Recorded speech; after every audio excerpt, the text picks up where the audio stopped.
Wakupewa sifa na utukufu na heshima ni wewe, mwenye nguvu na uweza ni wewe. Wakupewa sifa na utukufu na heshima ni wewe, mwenye nguvu na uweza ni wewe. Ni wewe wakuabudiwa, ni wewe,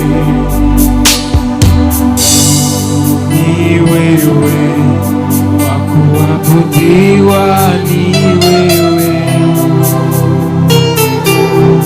Wakupewa sifa na utukufu na heshima ni wewe, mwenye nguvu na uweza ni wewe, ni wewe wakuabudiwa, ni wewe, ni wewe Bwana, ni wewe wakuabudiwa, ni wewe, ni wewe Bwana, ni wewe wakuabudiwa, ni wewe, ni wewe Bwana, ni wewe wakuabudiwa, ni wewe. Wakupewa sifa, wakupewa sifa na utukufu na heshima ni wewe, mwenye nguvu na uweza ni wewe.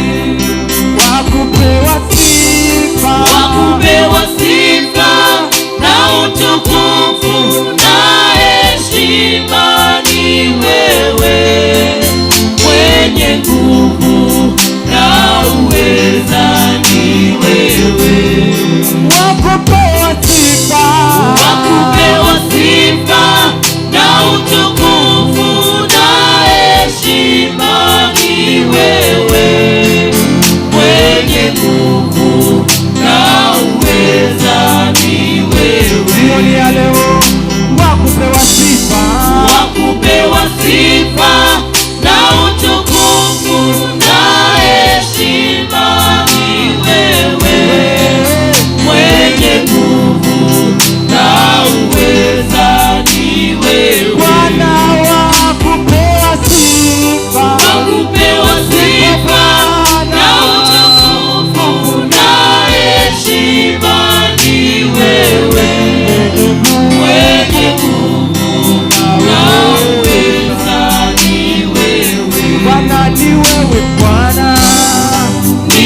umeketi juu sana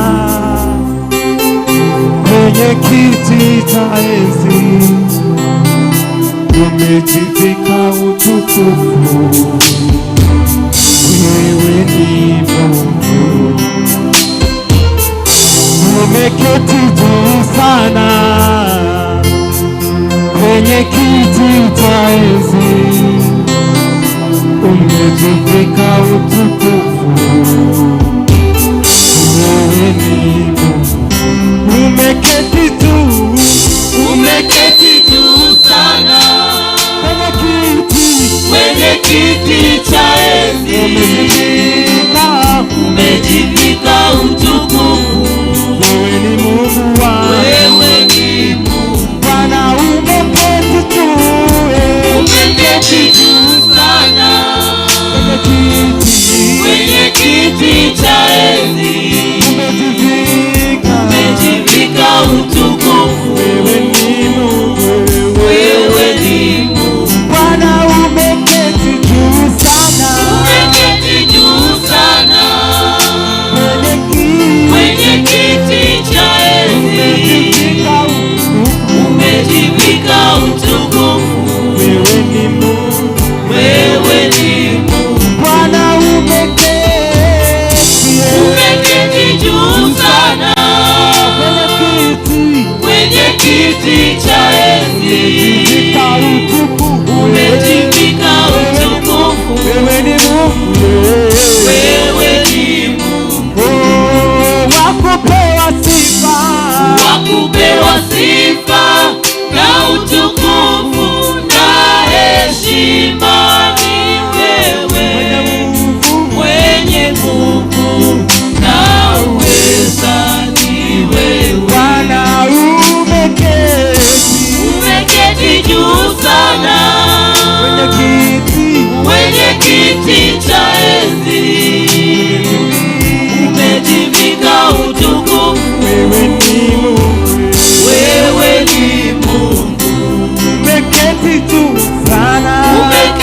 juu sana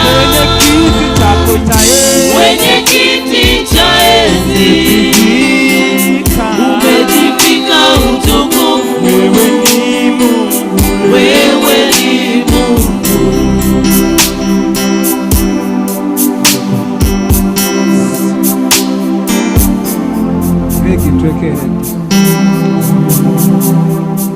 Yes. Tunasema ni asante jioni ya leo Bwana, umekuja pamoja nasi jioni ya leo. Tumeona utukufu wako, tumeona mkono wako Bwana, umehimidiwa na ukafuatiwa siku zote, hakuna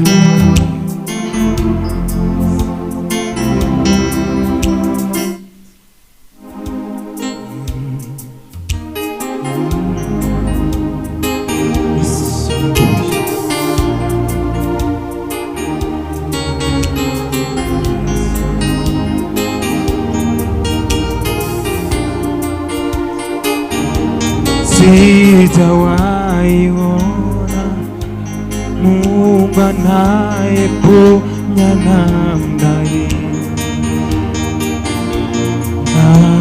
hii, sijawahi ona Mungu anayeponya namna hii. Sijawahi ona Mungu anabariki namna hii.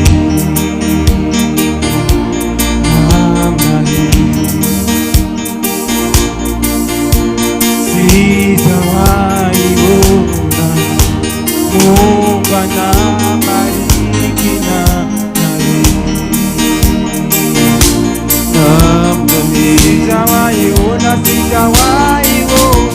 Sijawahi ona Mungu anayeponya namna hii.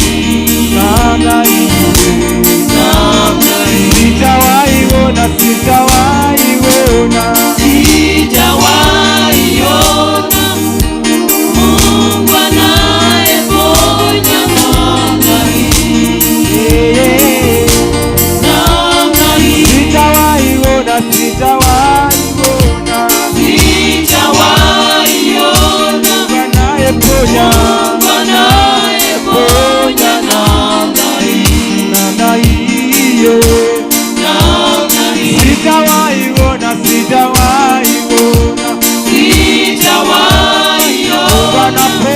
we Mungu anayeponya namna hii, namna hii, namna hii. Sijawahi ona, sijawahi ona, sijawahi ona. Mungu anainua, Mungu anainua namna hii, namna hii. Sijawahi ona, sijawahi ona, sijawahi ona. Mungu anainua namna hii, namna hii, namna hii, namna hii. sijawahi ona, sijawahi ona, sijawahi ona. Mungu anabariki, Mungu anabariki namna hii, namna hii, namna hii, namna hii. sijawahi ona, sijawahi ona, sijawahi ona. Mungu anabariki namna hii, namna hii, namna hii, namna hii, namna hii. sijawahi ona, sijawahi ona, sijawahi ona. anainua, Mungu anainua namna hii, namna hii, namna hii, namna hii, namna hii. sijawahi ona, sijawahi ona, sijawahi Mungu ona. anayependa, Mungu anayeponya namna hii, namna hii, namna hii, namna hii. sijawahi ona, sijawahi ona, sijawahi Mungu ona. anayependa, Mungu anayetenda namna hii, sijawahi ona, sijawahi ona, sijawahi Mungu ona. anabariki, Mungu anayebariki namna hii, namna hii, namna hii, namna hii, namna hii. sijawahi ona, sijawahi ona, sijawahi Mungu ona. anayelinda, Mungu anayelinda namna hii, namna hii. sijawahi ona, sijawahi ona, sijawahi Mungu ona. anakulinda, Mungu anayelinda namna hii, namna hii, namna hii, namna hii, namna hii. sijawahi ona, sijawahi ona, sijawahi Mungu ona. anakupenda, Mungu anayependa namna hii, haleluya, haleluya, namna hii. sijawahi ona, sijawahi ona, sijawahi Mungu ona. ananipenda, Mungu anayependa namna hii, namna hii, namna hii. sijawahi ona, sijawahi ona, sijawahi ona. ananipenda, Mungu anayetenda namna hii, namna hii, namna hii, namna hii, sijawahi ona, sijawahi ona, sijawahi Mungu ona. ananijali, Mungu ananijali namna hii, namna hii, namna hii, namna hii, namna hii. sijawahi ona, sijawahi ona, sijawahi Mungu ona. ananijali, Mungu ananijali namna hii, namna hii, namna hii, namna hii, namna hii. sijawahi ona, sijawahi ona, sijawahi Mungu ona. ananipenda, Mungu anayetenda namna hii, namna hii, namna hii. sijawahi ona, sijawahi ona, sijawahi ona. Mungu ananipenda, Mungu anayependa namna hii, haleluya, namna hii,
Umenibeba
Hallelujah.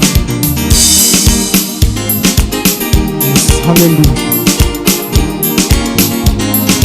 Sikiliza dunia, ujue kwamba mimi si wako.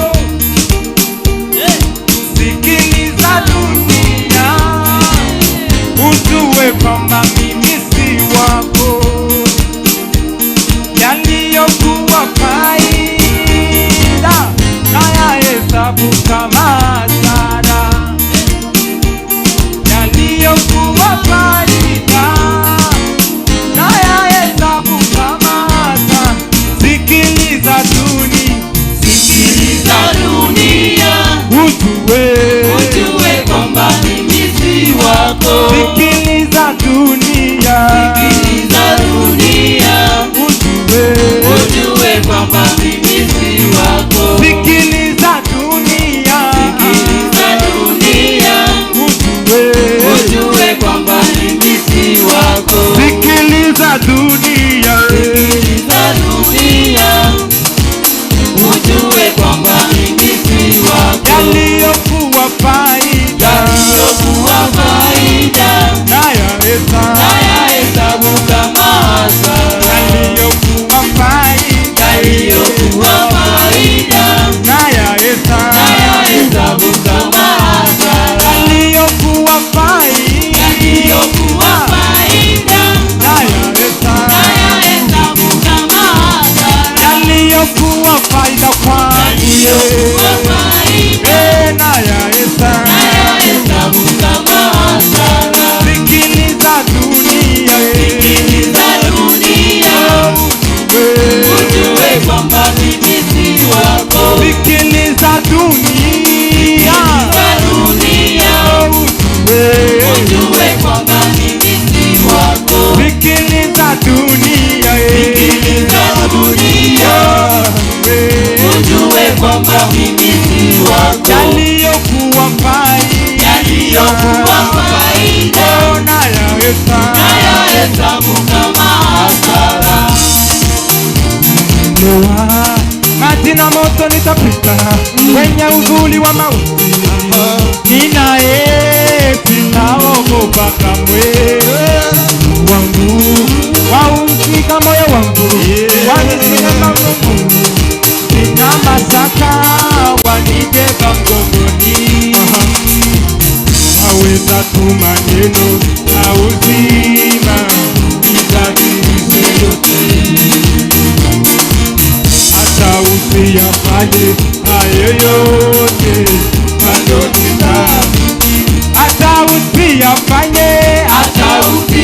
usiyafanye hayo yote, bado nitaamini. hata usiyafanye hayo yote, bado bado nitaamini.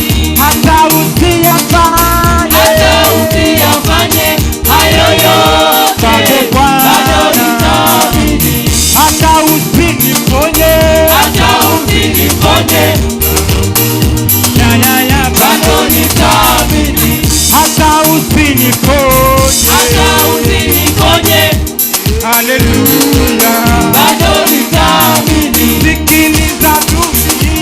sikiliza dunia ujue kwamba mimi ni wako. sikiliza dunia ujue kwamba mimi ni wako. yaliyokuwa faida nayahesabu kama hasara. yaliyokuwa faida nayahesabu kama hasara. yaliyokuwa faida nayahesabu kama hasara. Yesu, sadaka nzuri ya makofi. Ambia mwenzako na hiyo ni kiojo tu. Haleluya.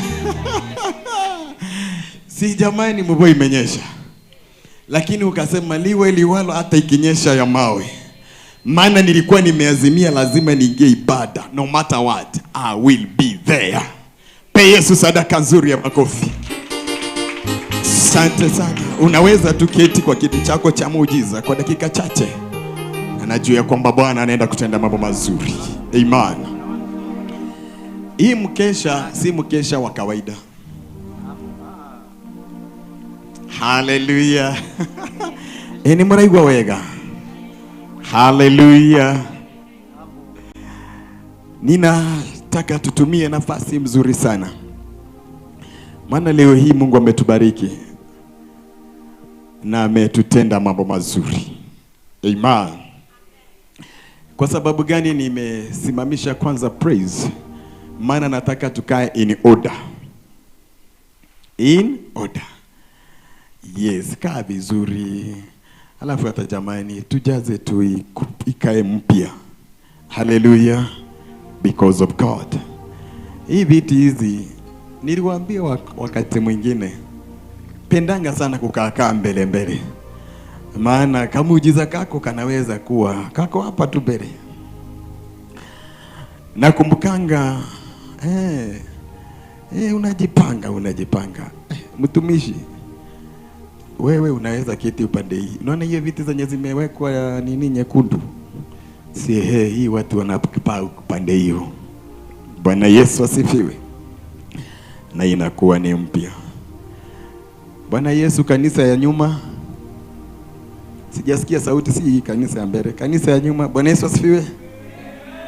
Bwana Yesu asifiwe. Haya, na hii ya mbele. Bwana Yesu asifiwe. Hata nyinyi wa mbele mnashindwa nyuma. Sasa tufanye vice versa, waende huko ya mashoke na huko. Pe Yesu sadaka nzuri ya makofi katika jina la Yesu. Ni vile ambavyo tu, angalia tu jamani, hizi mapengo mingi jamani, si tujaze tafadhali. Hizi. Baada ya muda kidogo hii nyumba itakuwa imejaa. Because of God. Amen. Hallelujah. Yes. Sasa itakuanga ninachukua mamlaka kukuchika wewe kuja hapa. Tusirudie hiyo maneno. Asha. Na kama utasikia maneno ya Asha, chukua huyo mtu mwenye hataki kukusikia, peleka yeye nje huko.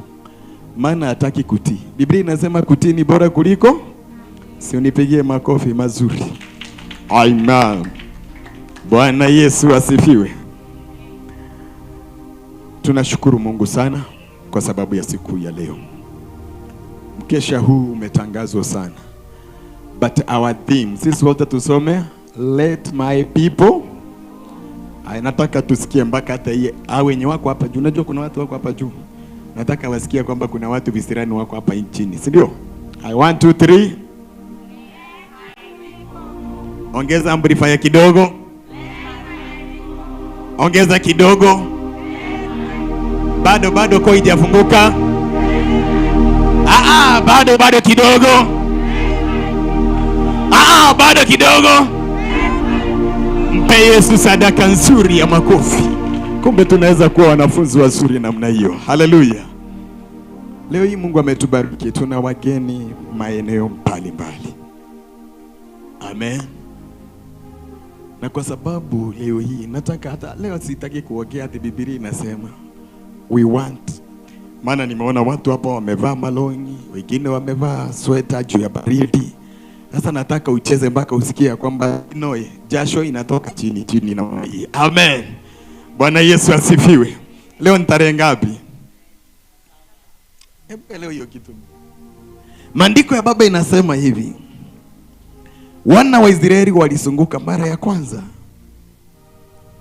Na mimi jamani nataka tuwe wanafunzi ambao tuko active. Haya, walizunguka mara ya kwanza. Ya?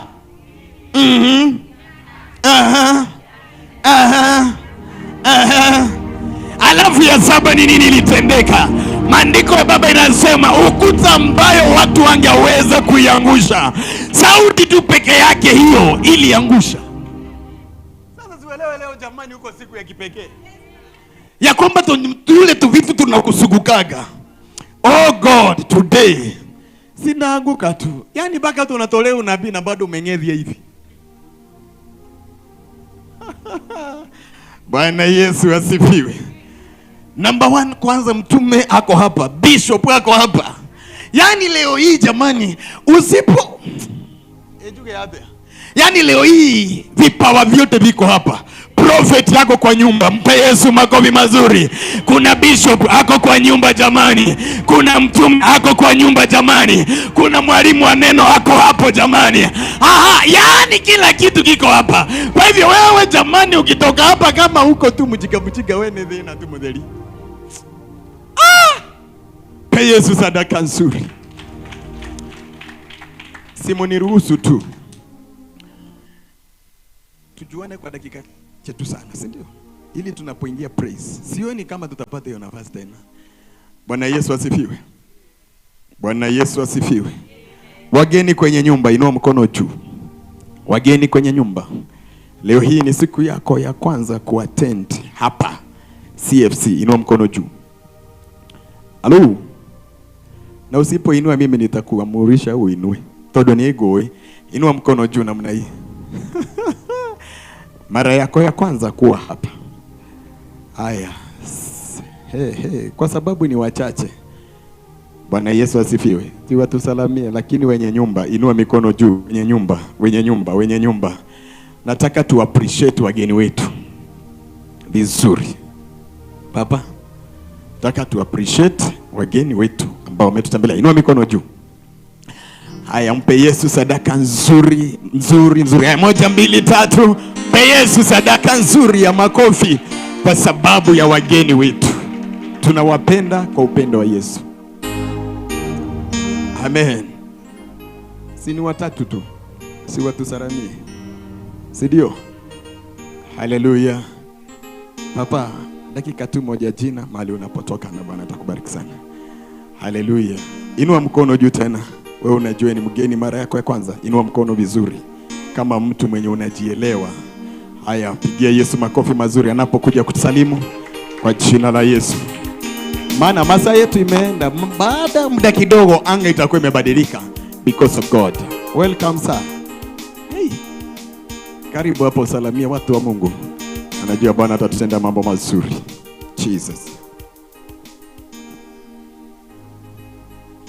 Bwana Yesu asifiwe. Bwana Yesu asifiwe tena. Kwa majina yangu naitwa Samuel Mwange. Nimetoka pale Totokarezi. Tumeleta our mom Reverend Miriam. Na mbarikiwe sana. Sio makofi jamani, kabisa. Siko mpya hiyo. My sister jamani, huyu mama amejipanga, anakujanga na timu yake kama vile sisi nasi tunasukumanga awadadi. Tunaendanga na yeye na fujo. Maana tunajua penye anaenda kuna kitu. Karibu sana. Bwana asifiwe. Kwa majina naitwa Nancy Nyambura Mushoki. Mushoki ni my husband. I'm a mother of two boys. For the grace of God, I'm a born again. Nimekuja hapa tukiwa na Evangelist Miriam. Akasema tutamwacha, tushikilie ili tuweze kubarikiwa pamoja. Mungu awabariki. Pe Yesu sadaka nzuri ya makofi. Kuna timu, mumesikia ya nani? Evangelist Miriam. Na kuna timu nyingine, simameni hapa. Nyinyi niliwa sasa jamani, simama hapa. Kujeni hapa mbele.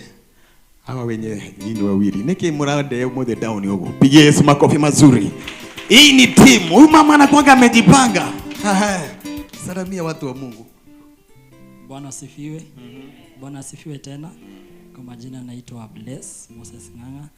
Tumeleta mama Reverend Miriam kuhudumu leo. Mbarikiwe sana.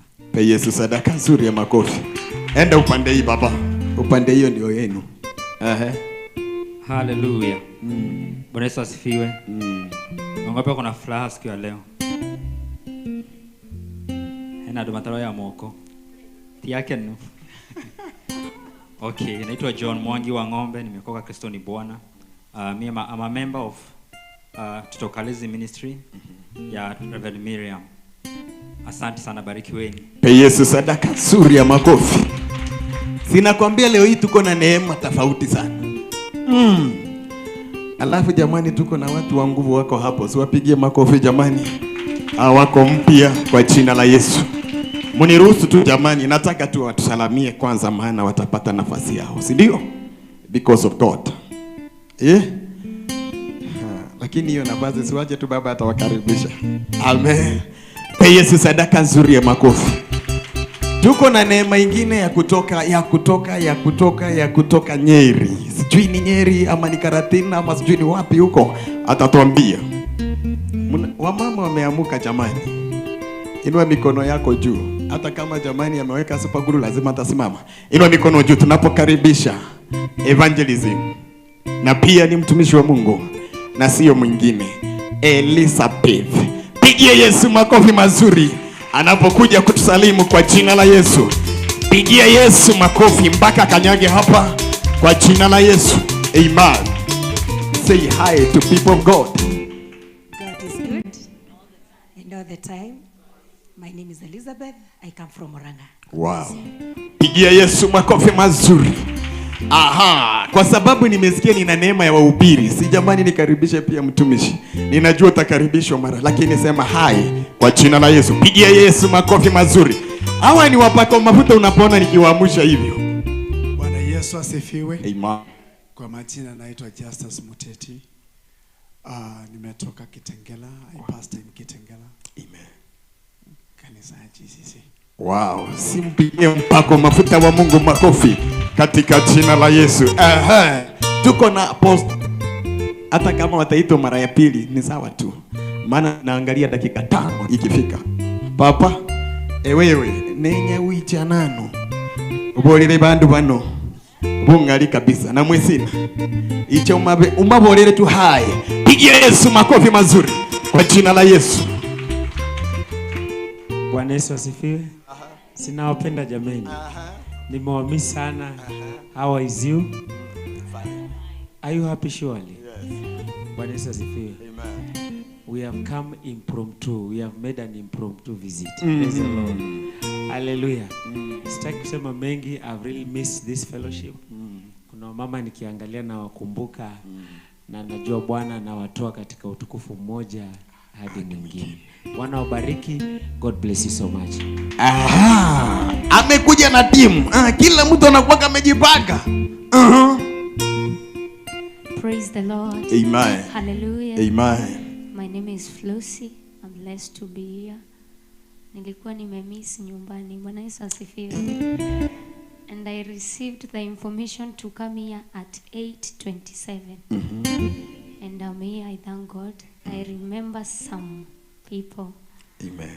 Rose Koki, Elizabeth. I can remember most of the people. Amen. And I'm so blessed to be here. Thank you, sir. Pe Yesu sadaka nzuri ya makofi. Modo wa nyoba. Taba wekere gofi poke nayo. Muone ukoragwo mpya. Pigia Yesu makofi mazuri.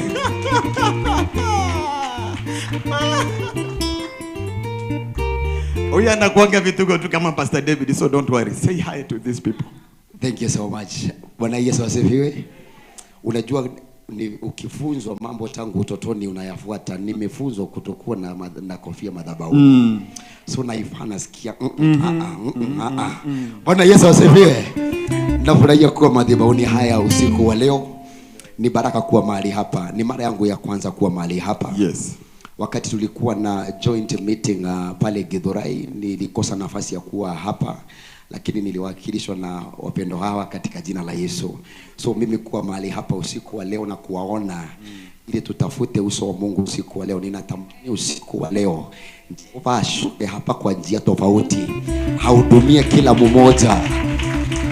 Akinihudumia kwa sababu hata mimi nimekuja kumtafuta, akihudumia moyo wangu, hahudumie moyo wako, hahudumie mahitaji yako katika jina la Yesu Kristo. Mimi ni mume. Nina mke wa kike. Sijui kama mnanielewa. Mimi ni mume, nina mke wa kike. And God has blessed me with two nations. Mataifa mawili. Great nations. When I see them, I speak live, I speak great things upon them. Hallelujah. Maana ninajua mamlaka niliyopewa juu ya uzao wangu. Yes. Nikisema wamebarikiwa inatosha hivyo. Si ni wachie tu hapo kwa saa hii. Ninawapenda. Pe Yesu sadaka nzuri ya makofi katika jina la Yesu.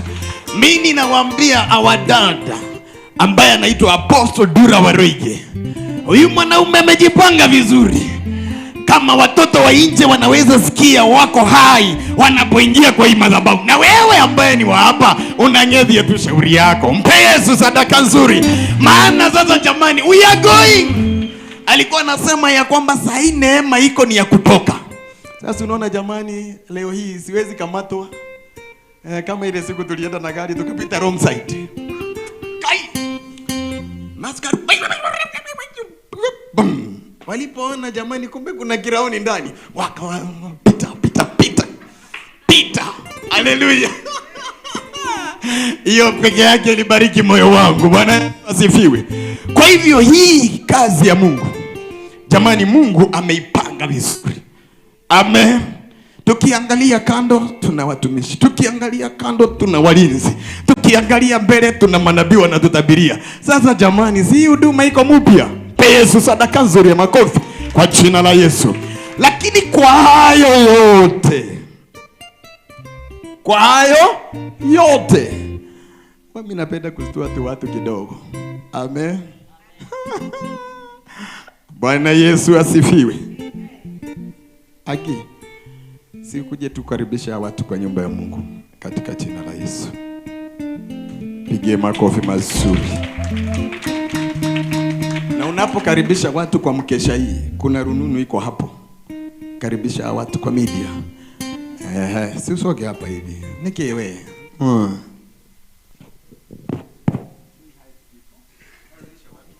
Bwana asifiwe. Kwa majina naitwa Agnes Mwangi, nimeokoka, Kristo ni Bwana. I delight in this salvation because it's everything. I know the difference between there and here. And that's why I'm excited this evening.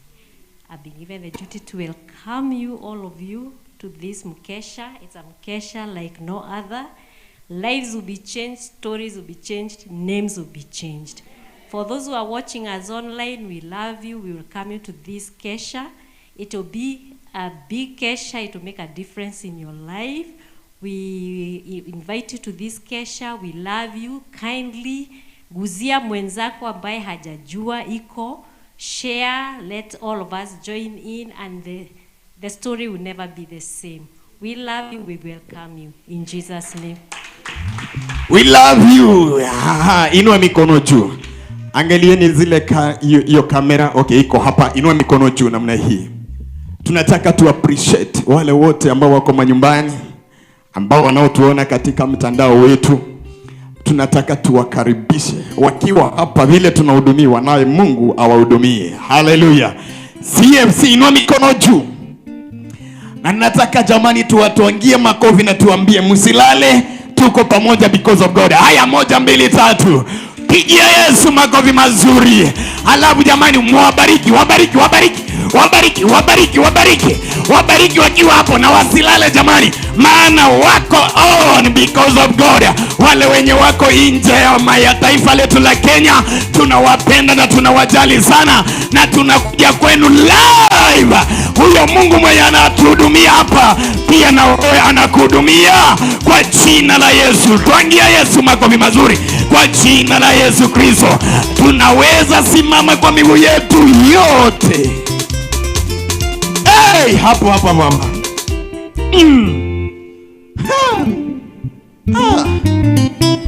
Siwache tuangalie hii neema hii iko hapa. Bwana Yesu asifiwe. Hii neema hii iko hapa, hii neema iko hapa. Amen.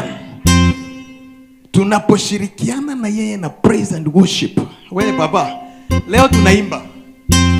Unasikia? Na mimi ninaombea hii praise and worship leo, na neno la Mungu litimilike, ya kwamba na katika sifa Mungu ushuka. Ninaomba neema ya Mungu na nguvu za Mungu. Na mchezaji vyombo jamani, neema ya Mungu ikusaidie. Tuko hapa hivi na wachezaji wengi. Unapocheza cha zingine achilia mwingine, mwingine, mwingine. Tunapoimba nyimbo kama 5-10 hivi, neema ya Jehova Mungu itakuwa imeshuka hapa kwa njia ya kipekee sana. Hata mtume anapotoka huko kuja kutangaza vitu, vinaingia tu jamani, ukiwa mpya kwa jina la Yesu. Angalia mwenzako, mwambie jamani, we tafadhali don't disturb me today. Nataka tu Roho Mtakatifu ani disturb. Hata kama jamani ni kucheza leo hii, ucheze kana kwamba utawaicheza tena. Na waimbaji jamani, halo, nisaidie microphone ninapoleta hii mwimbaji. Unajua hii ni serikali. Sasa nataka nione huko vile wanaibaga komado komado komado komado komado komado. Halafu inakuwa ni mpya. Halafu jamani, tuko na backup wazuri sana. Huyu anaingia praise. Hey, we baba, unajua kegosho? Halafu tuingishe kegosho. Kai, Bwana Yesu asifiwe. Si imejaa leo? Bwana Yesu asifiwe. Hey, inua mikono juu jamani. Pigia Yesu makofi mazuri. Toa jaketi pole pole. Pigia Yesu makofi mazuri. Pigia Yesu makofi mazuri kwa jina la Yesu. Kwanza tumia iko na neema. Hallelujah. Hallelujah. Praise Jesus. Hallelujah. Niliacha watu hapa wakiwa watu wa juu sana. Sijui leo ni mvua kidogo imenyesha ama namna gani. Hallelujah.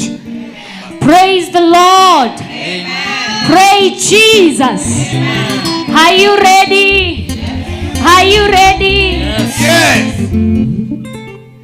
Haitawa rahisi kufika hapa, ni mkono wa Mungu umenibeba.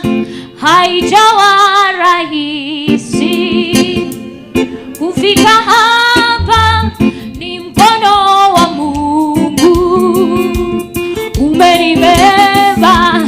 Haijawa rahisi kufika hapa, ni mkono wa Mungu umenibeba.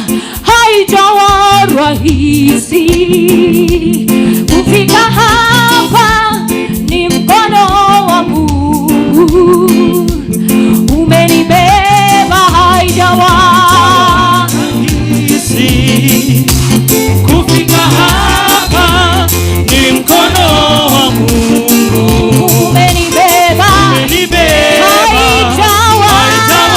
rahisi. Sema kufika hapa, ni mkono wa Mungu umenibeba. Haijawa rahisi kufika hapa, ni mkono wa Mungu umenibeba. Haijawa rahisi kufika hapa, ni mkono wa Mungu umenibeba.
maishani mwangu.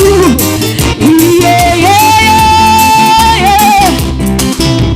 Kama si Mungu kuwa upande wangu, adui zangu mimi kama si Mungu kunitetea mimi mbele ya adui zangu, wangenimaliza, wangekumaliza, wangejivunia, wangekumaliza, wangenimaliza,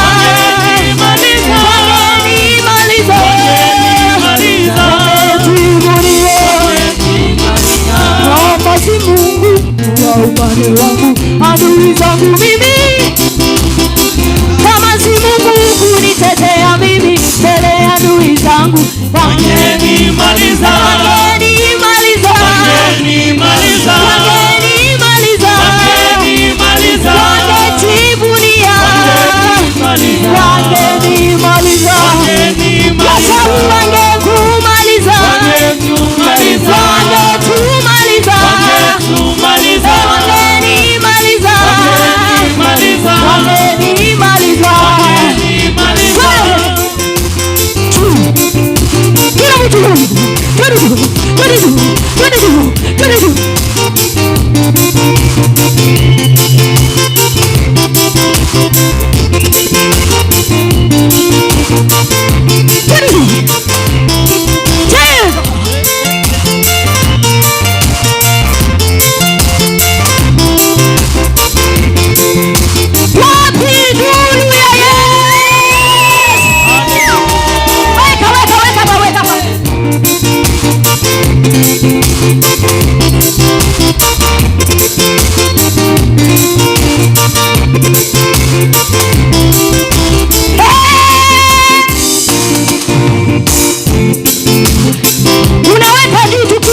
unashuka chini, unazunguka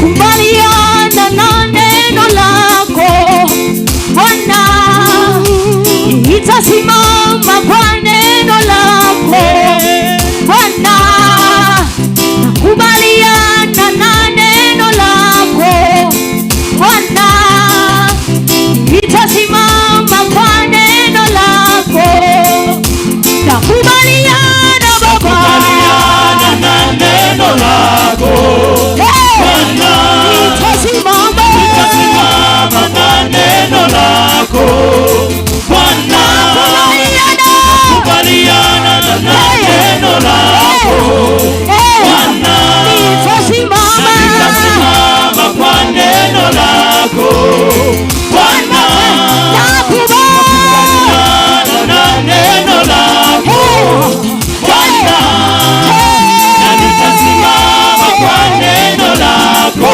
Bwana, neno linasema nakubaliana na neno lako Bwana, nitasimama na neno lako Bwana.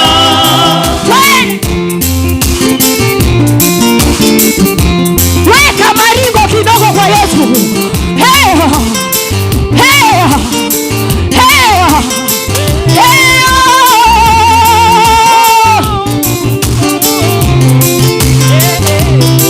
Neno la Mungu linasema umebarikiwa, na hivyo ndivyo ilivyo katika maisha yako.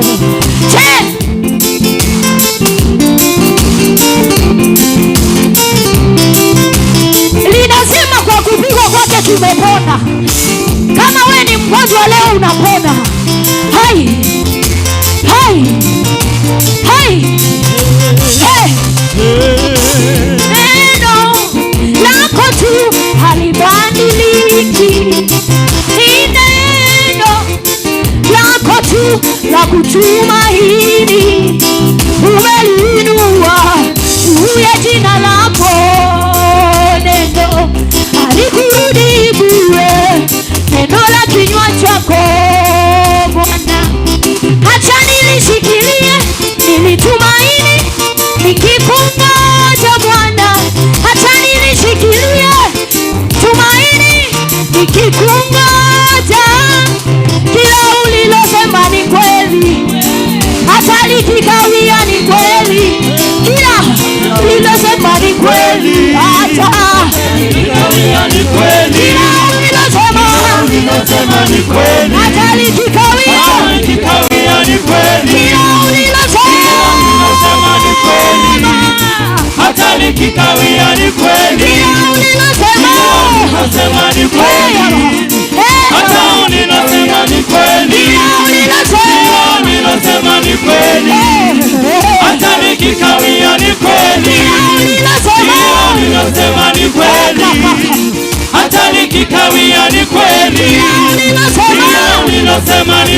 kweli, hata nikikawia ni kweli.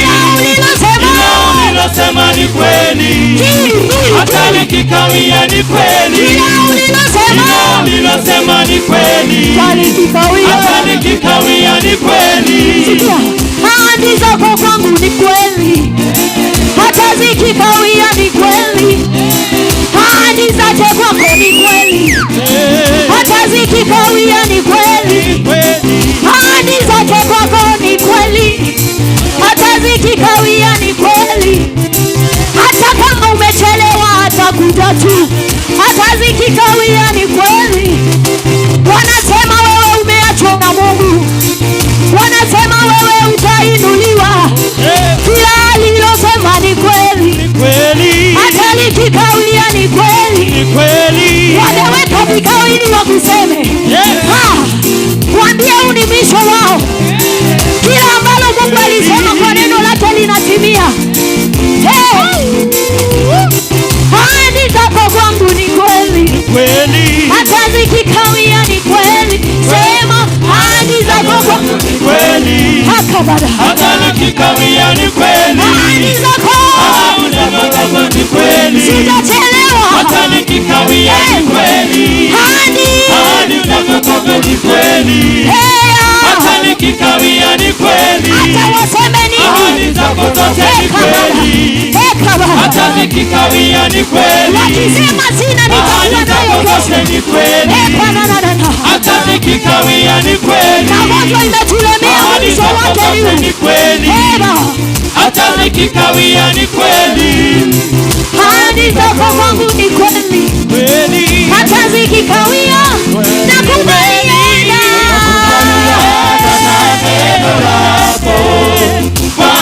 Nitasimama na neno lako Bwana, nakubaliana na neno lako Bwana, nitasimama kwa neno lako Bwana.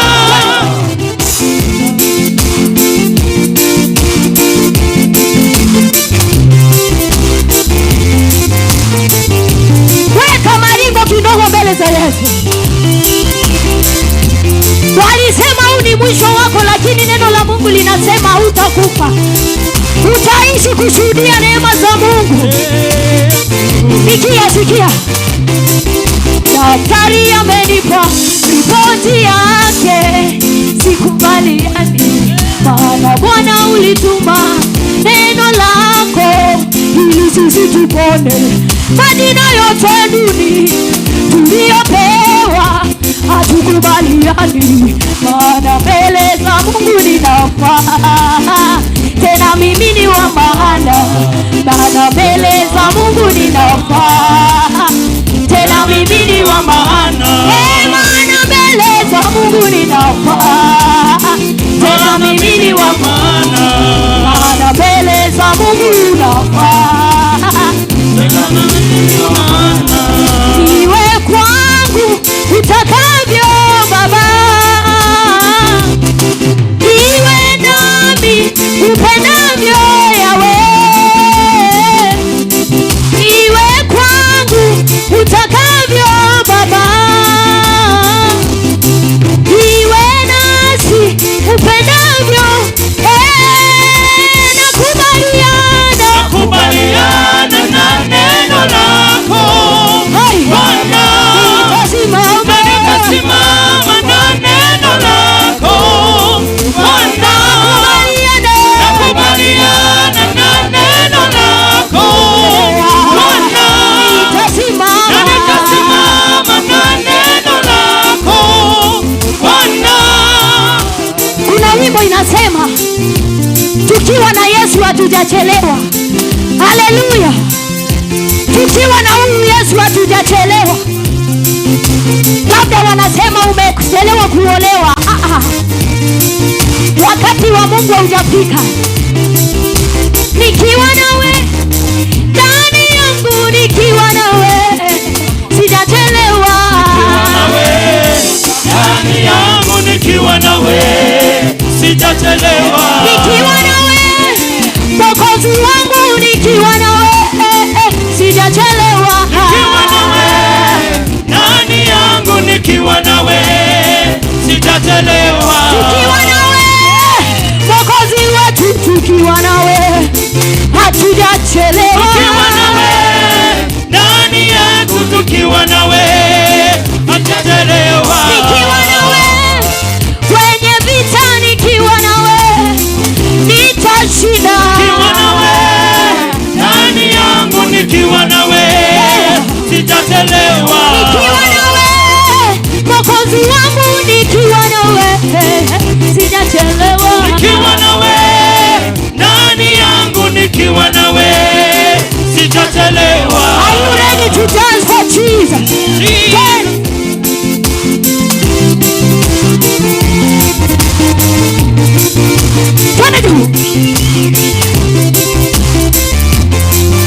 Ambia mwenzako ni wakati wa kucheza. Wakati wa kucheza. Mwambie kama umechoka una taabu. Kama umechoka una taabu.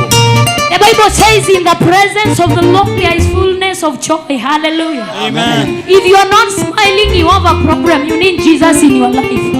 Bwana Yesu asifiwe. Amen. Bwana Yesu asifiwe. Amen. Today I was telling myself in the time of pains, in the time of sorrow, I will still dance for this God. Amen. Hallelujah. Amen. Are you ready? Hi.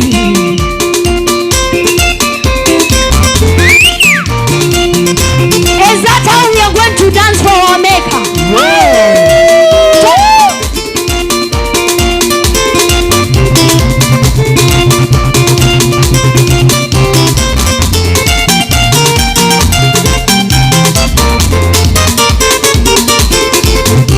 Weka mikono namna hii alafu unaweka namna hii jamani.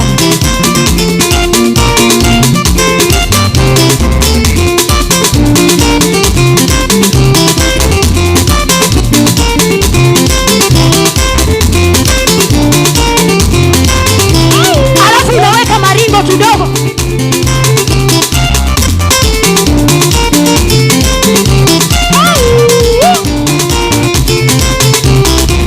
Weka juu tuone.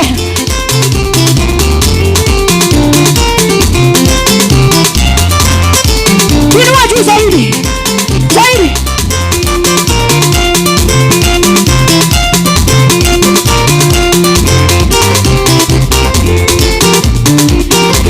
Wangapi wako tayari?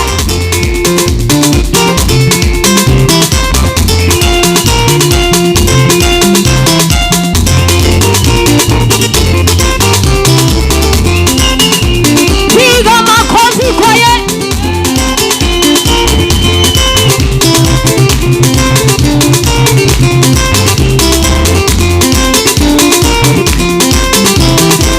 I want to show you a dance. I love dancing.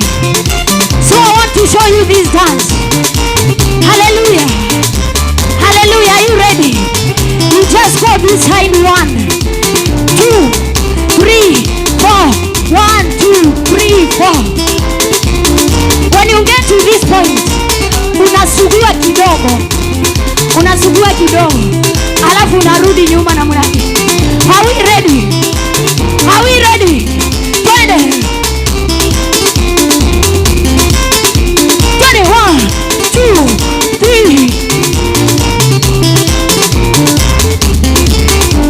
Alafu unarudi nyuma. Hey. Twende.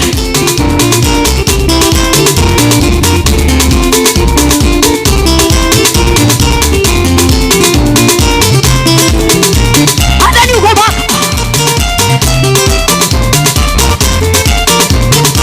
Hebu sikia.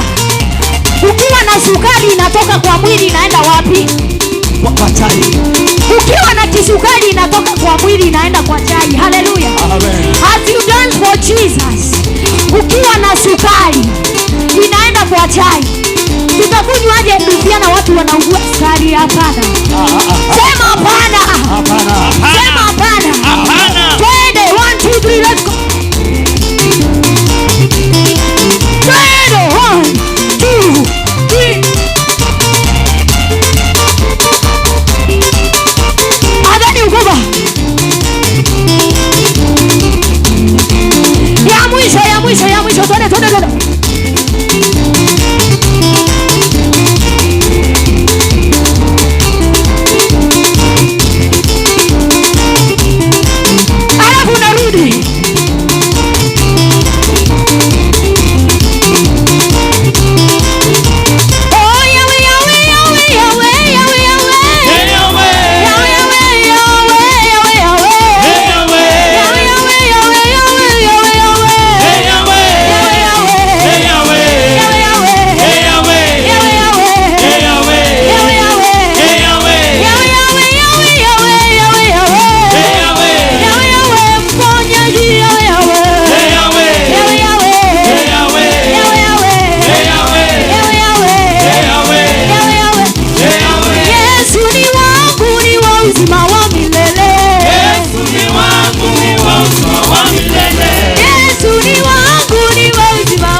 Gai wakwa matuko makomo Ndeinagira Gai wakwa Ndeinagira Gai wakwa Haleluya Ndeinagira Gai wakwa matuko makomo Gai wakwa ne monene Gai wakwa ne monene Gai wakwa ne monene matuko makomo Gai wakwa Gai wakwa Gai wakwa ewa magegania Wabaruka wewe Gai wakwa Gai wakwa Gai wakwa ewa magegania Gai wakwa Gai wakwa Gai wakwa ewa magegania Gai wakwa Gai wakwa Gai wakwa ewa magegania Ewa barario Wabarario ewa magegania Fanya mikono yetu wabarario Gai Wabarario Wabarario ewa magegania Orogero Orogero ewa magegania Orogero ewa magegania Orogero ewa magegania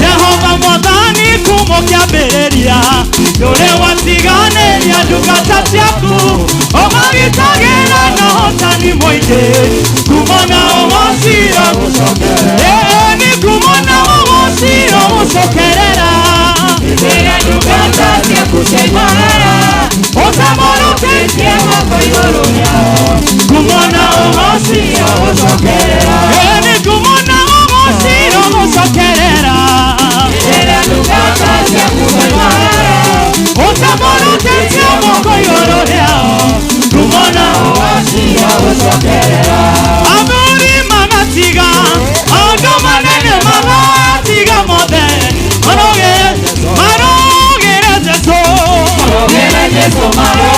athuri marogere Jesũ marogere Jesũ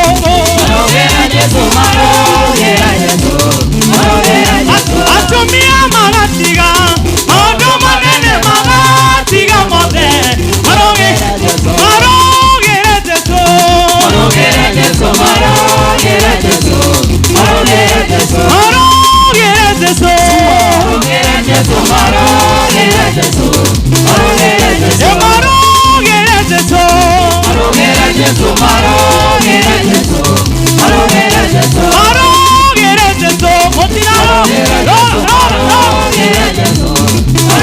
wapisha mwana vigelegele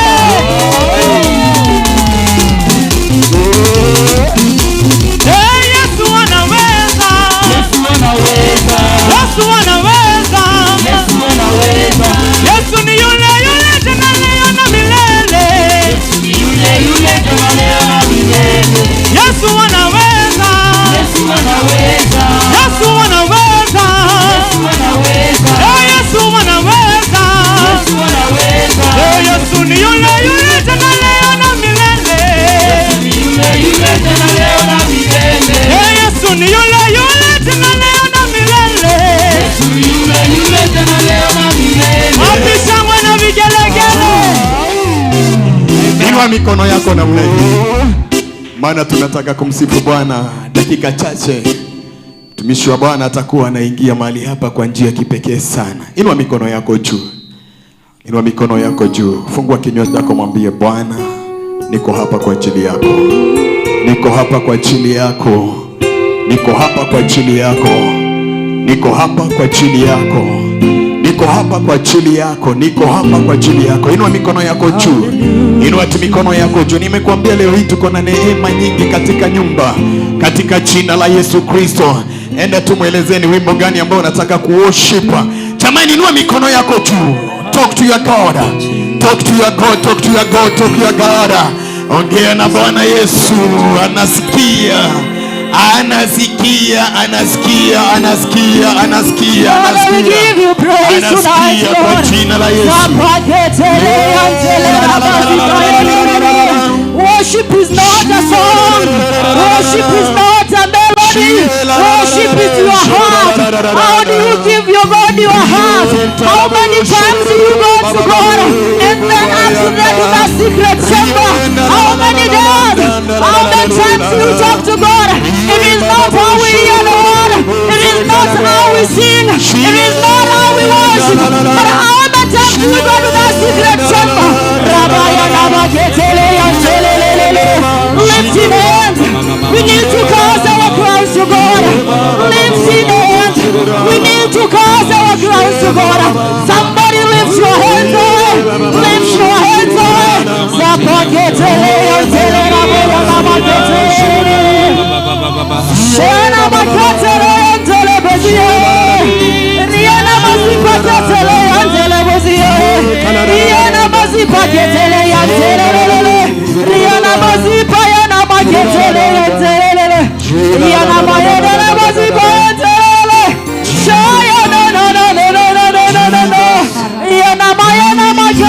We give you praise, Lord. Oh, is your name.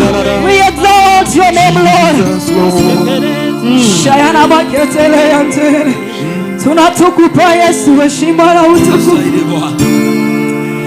Twakupa heshima na sifa zote.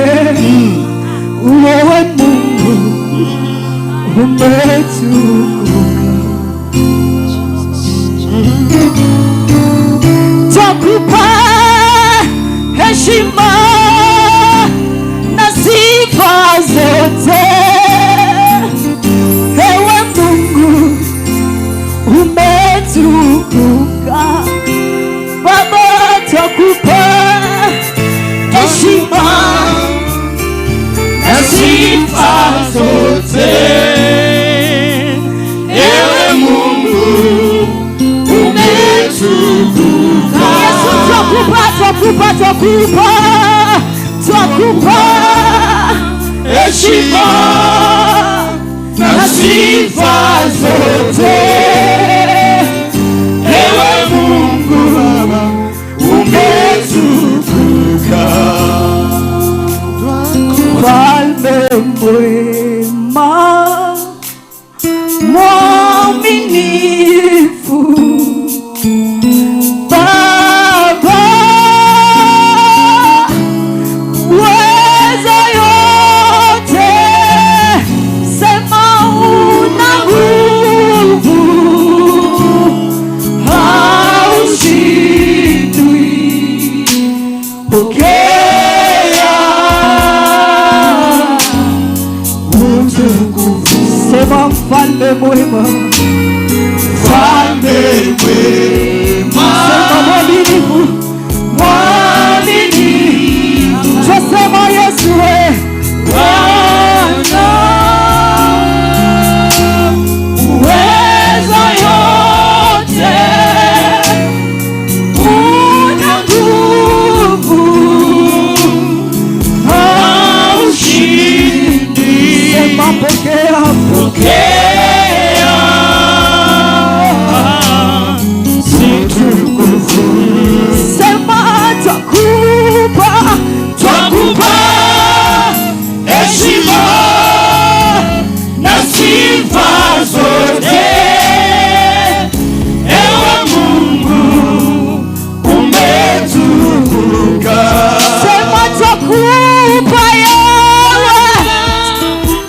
heshima na sifa zote. Ewe Mungu umetukuka. Ombi langu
wako, uwepo wako Bwana.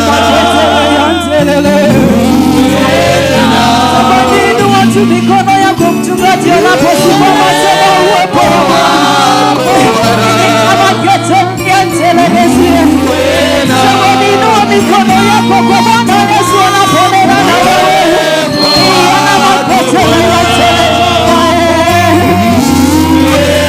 Sema nitamka neno kwa moyo wako Yesu anaponena.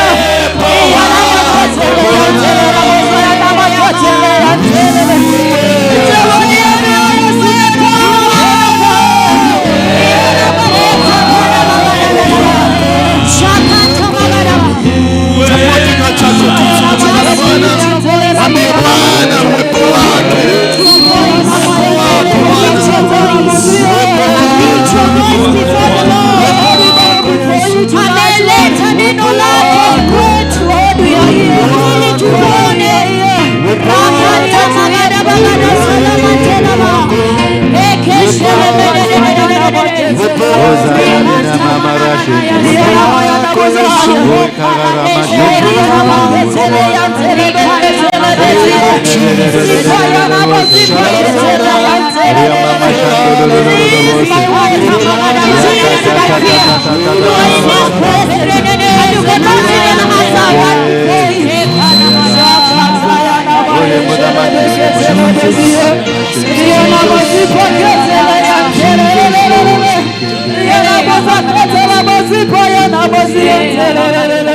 Father, we thank you, we give you glory, and we give you honor. We worship you this wonderful day. You have called us to be here, that we may hear from you.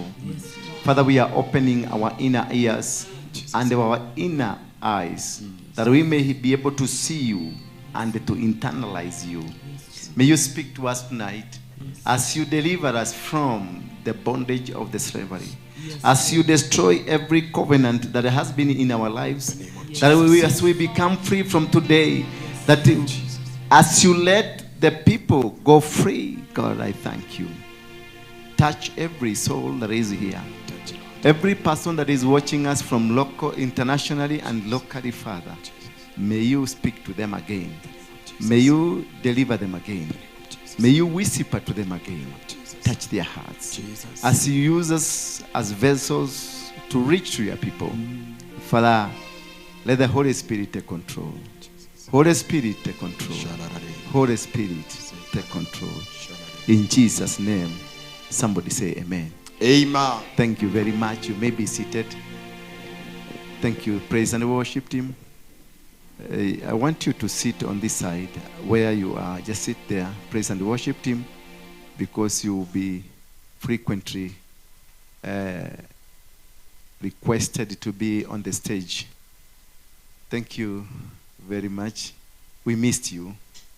Yeah, I don't know why you disappeared, but thank you. Thank you, men and women of God. Are you men of cloth or men of what it is? What can we call you? The men of cloth. Thank you very much for coming. Salimia mtu mwenye yako karibu na wewe, mwambie karibu sana kwenye ibada, na mwambie asante kwa kuvumilia mvua, maana mvua imetatisa kila mahali. Hello. Mwambie asante kwa kuwa mvumilivu katika mvua. No, sometimes God wants to look at us and see how willing are you to surrender to him? How willing are you to be in the battlefront? How willing are you? We hariri atia. What can you? What is this that can stop you from being in the presence of God? Is there anything that can stop you? But sometimes Christians, we sing that song. What can stop me? Nothing. But when the rain comes, people of Nairobi, they fear rain than an accident. Afadhali yako kwa gari, lakini asifanya nini?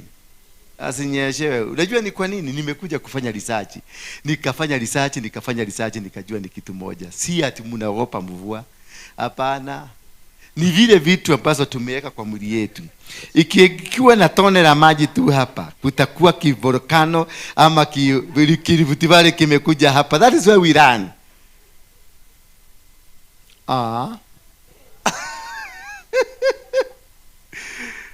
Ujacheki mtu kama I'm not siongei kwa ubaya. Naongea nataka unajua umenyeshewa. I want to speak something that can make you to lighten you up. Uchaona mtu amepaka hapa mzuri na ametengeneza uso mzuri, mtu ni smart. Lakini shida inakuja wakati wa kukula. Kwa sababu nakutaka anakula hivi. Kwa sababu hapa ni red. Bwana Yesu asifiwe sana. Mwambie mwenzako you must be beautiful. Yes, that's a beauty. Yeah, must be beautiful. Usikuja tu kama umekauka. Jipake tu kitu unaonekana wewe ni mzuri. Bwana Yesu asifiwe sana. Na si shetani. Kujipaka kitu si shetani, ni mpaka tu kae mzuri as long as it is representing God. Yeah. Kuna ingine ambayo hairepresent Mungu. As long as it is representing God, it is okay. How are you, sir? Bwana Yesu asifiwe sana.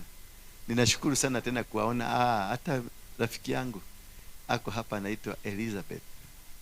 How are you? Umefika at last. Good, may God bless you. We are going to find time and day. Mtapata nafasi kidogo ya kusalimiana, but before that I want to introduce the theme of tonight's gathering. We are not here gathering just because this is not a normal kesha. Mwambie mwenzako hii si kesha zile normal. We are coming to launch a program of God. Mwambie mwenzako, we are here to launch a program of God. And I am lucky. Si umwambie, and I am lucky to be one selected for this job. Are you one of us? Si umuulize, are you one of us? Muulize tu, are you one of us? Or you came to escort somebody? Yeah. Amekwambiaje? Ati alikuja kusidiki sana. You know, kuna kitu kimoja nimekuwa nikiwaambia, and sometimes I speak it deliberately, that I'm not your pastor. I am a commander. I'm not a pastor. Bwana Yesu asifiwe sana. Why do I normally say this? Because I want to remove you from the church of man to the church of Christ. Bwana Yesu asifiwe sana.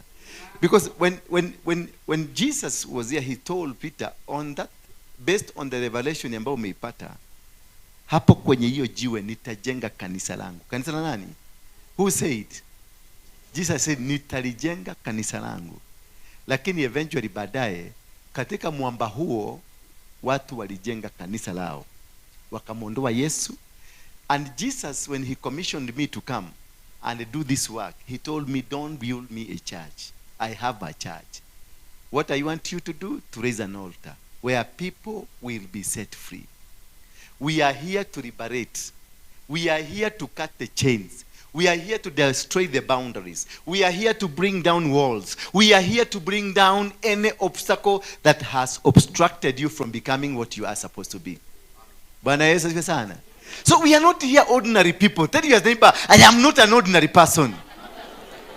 I am a liberator. So a pastor is not a liberator.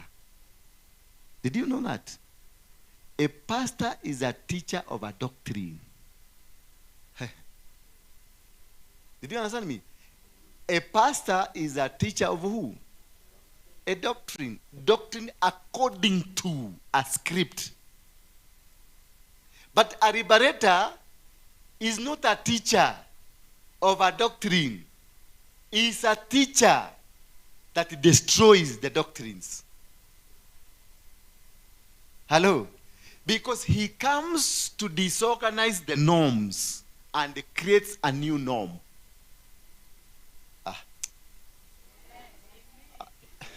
Watu wanaelewa kitu kweli?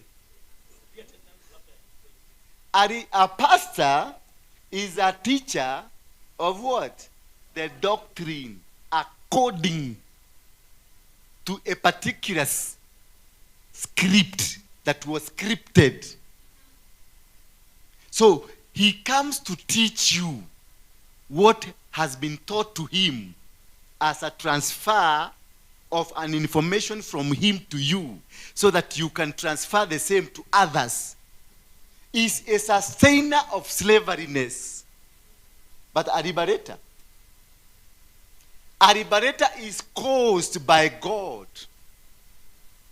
Is caused by God to go and set his people free from a particular doctrine that has caused the bondage of the people of God.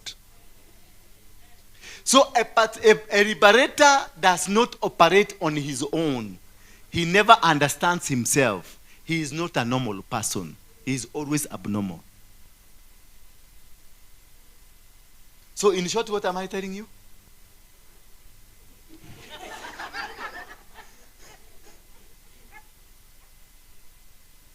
Say it in your language. In short, what am I telling you? Atedeke? Tedemogoroki.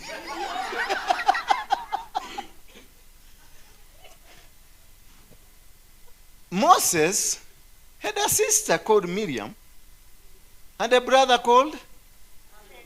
Did they ever understand this man?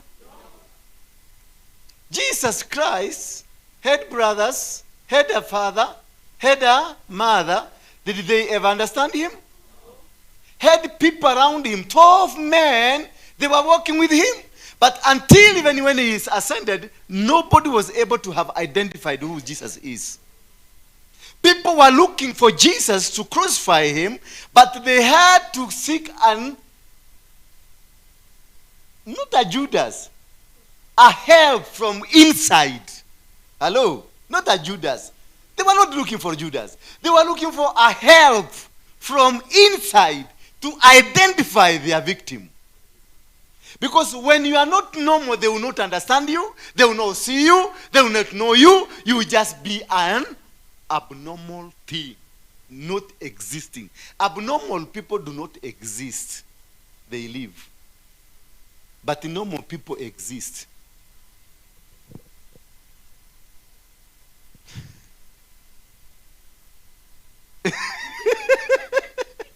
Abnormal people, those people who live, they live according to the laws of the world, the laws of the land, the laws of the family, the laws of the society. That is why you live. And that's why you can be able to identify, this is the place I live. Because when you identify this is the place you live, it is because you are stationed. Are you getting me? But when you are existing, you even don't understand where you are existing. People say you are there. People say, that's why nobody knew the story of Jesus Christ, including the closest people. He had the 12 of them, then he will take 6, they go somewhere, he drops them, he takes 3, he goes with this. But I don't hear in the Bible where the 6 who were left down there complaining, why did you leave us? Why did you go with the 3? Are you not doing discrimination? Because they never understood. They thought it is okay. For them it was okay. Because they never understood this man. Until today, nobody has ever understood Jesus. Jesus said, on this rock, I will build my church. But instead of him building a church, we told him, go. We build our own church. We misunderstood him. We never understood the word of Jesus Christ. Are you getting me? So that is why God has called you this moment, that we may be part of the team that is bringing the revival. The revival, according to pastor. Are you pastor? Why are you not pastor? Why are you not pastor? Because I see a pastor. I see a woman of God. I'm not dedicated. You are not dedicated. Who will dedicate you to serve God? Before you were born, I knew you. I set you apart. I anointed you, consecrated you to become a prophet unto the nation. Was there a pastor? Was this man consecrated by man? No. It is a calling.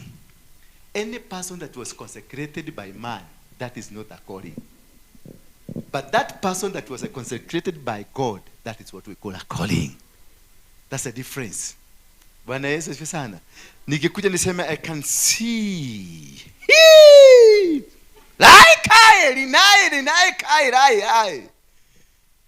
This is me. But when it is coming from you, it is not man, but God. And that is when Jeremiah went to God and told God what? I cannot speak. I cannot be able to do it because I am a child. Then God knew this man ameanza kuvurutwa kwenda kwingine, akibia akamshika mdomo, akajua the problem of Jeremiah, it is not the body, it is the mouth. The mouth that speaks of limitation. And he said, I cannot be able to do this. God went to that mouth and stopped the mouth, and he removed every word from Jeremiah. He put his own. So that is why I said, you are not normal. Because anything you speak does not come from you. It is not yours. Yours was removed. And when God asked, who is ready to be used as a vessel? Who said, here I am? Isaiah. But Isaiah ni mtu wa Moshene. Isaiah was that man that would speak about the village, the entire village every day. Every Moshene around, the people we have here, every Moshene that was around, Isaiah was. When he raised his hand, God was a bit scared because he never expected Isaiah to raise the hand. He expected other people that were around to raise the hand. But because he has raised the hand and God has asked, who is ready? Then what happened? He raised his hand because ni mtu wa Moshene haraka haraka. And those are the people that are used by God, by the way. Those people who are quick to make things, are quick to make moves, are quick to make decisions, are quick to do, are quick to do, are quick. Those are the people God uses. But they are always a blunder. Do you know that? Those people are always a blunder. That is why after God realized this man has lifted his hand, and it was so fast, and he cannot retract back to say, hapana, inueni mkono tena. Nani nataka kutumika tena? He said, because he wanted somebody to raise up a hand. And he has raised his hand. What he did, he knew this is a blunder. But before he becomes a blunder, akaenda jikoni. Akaenda akachukua makaa. Kaambia Isaya, fungua mdomo. Akaweka ndani. Why? To tame the rogue mouth that speaks anyhowly, because God wants to burn that which was in his mouth and put his words. That is why Isaiah never became normal again. Hallelujah. Bwana Yesu asifiwe sana. Ask your neighbor, why are you always normal? Amekujibu nini? Why are you always normal? Yeah? Why are you? Mbona unakuwaka nomo kila siku? Yaani maisha yako yote ni nomo. Kila kitu yako ni nomo. Kuogea kwako ni nomo. Kulala kwako ni nomo. Kila kitu ni nomo. Hallelujah. Maggie, why are you normal? God has never and will never use a normal person. God has never and will never use a normal person. Hata tumia, enda kutoka Genesis mpaka Revelation. There is no normal person used by God. Na nyinyi walokole mumiokoka mnakaga biguni mnakuja hapa asubuhi kwa sababu mko normal. Nyinyi ndio mnakibiaka kwa hawa watu abnormal. Sasa unaimagine nimekuja kwa Dora Waroige, aliyekuwa kiongozi wa kundi haramu la Mogeke. Just imagine, in your wildest dream 5 years ago, ama 10 years ago, ungeambia unaweza kukuja ukae chini ya Dora Waroige, aliyekuwa kiongozi wa kundi haramu la Mogeke. Ungekuja?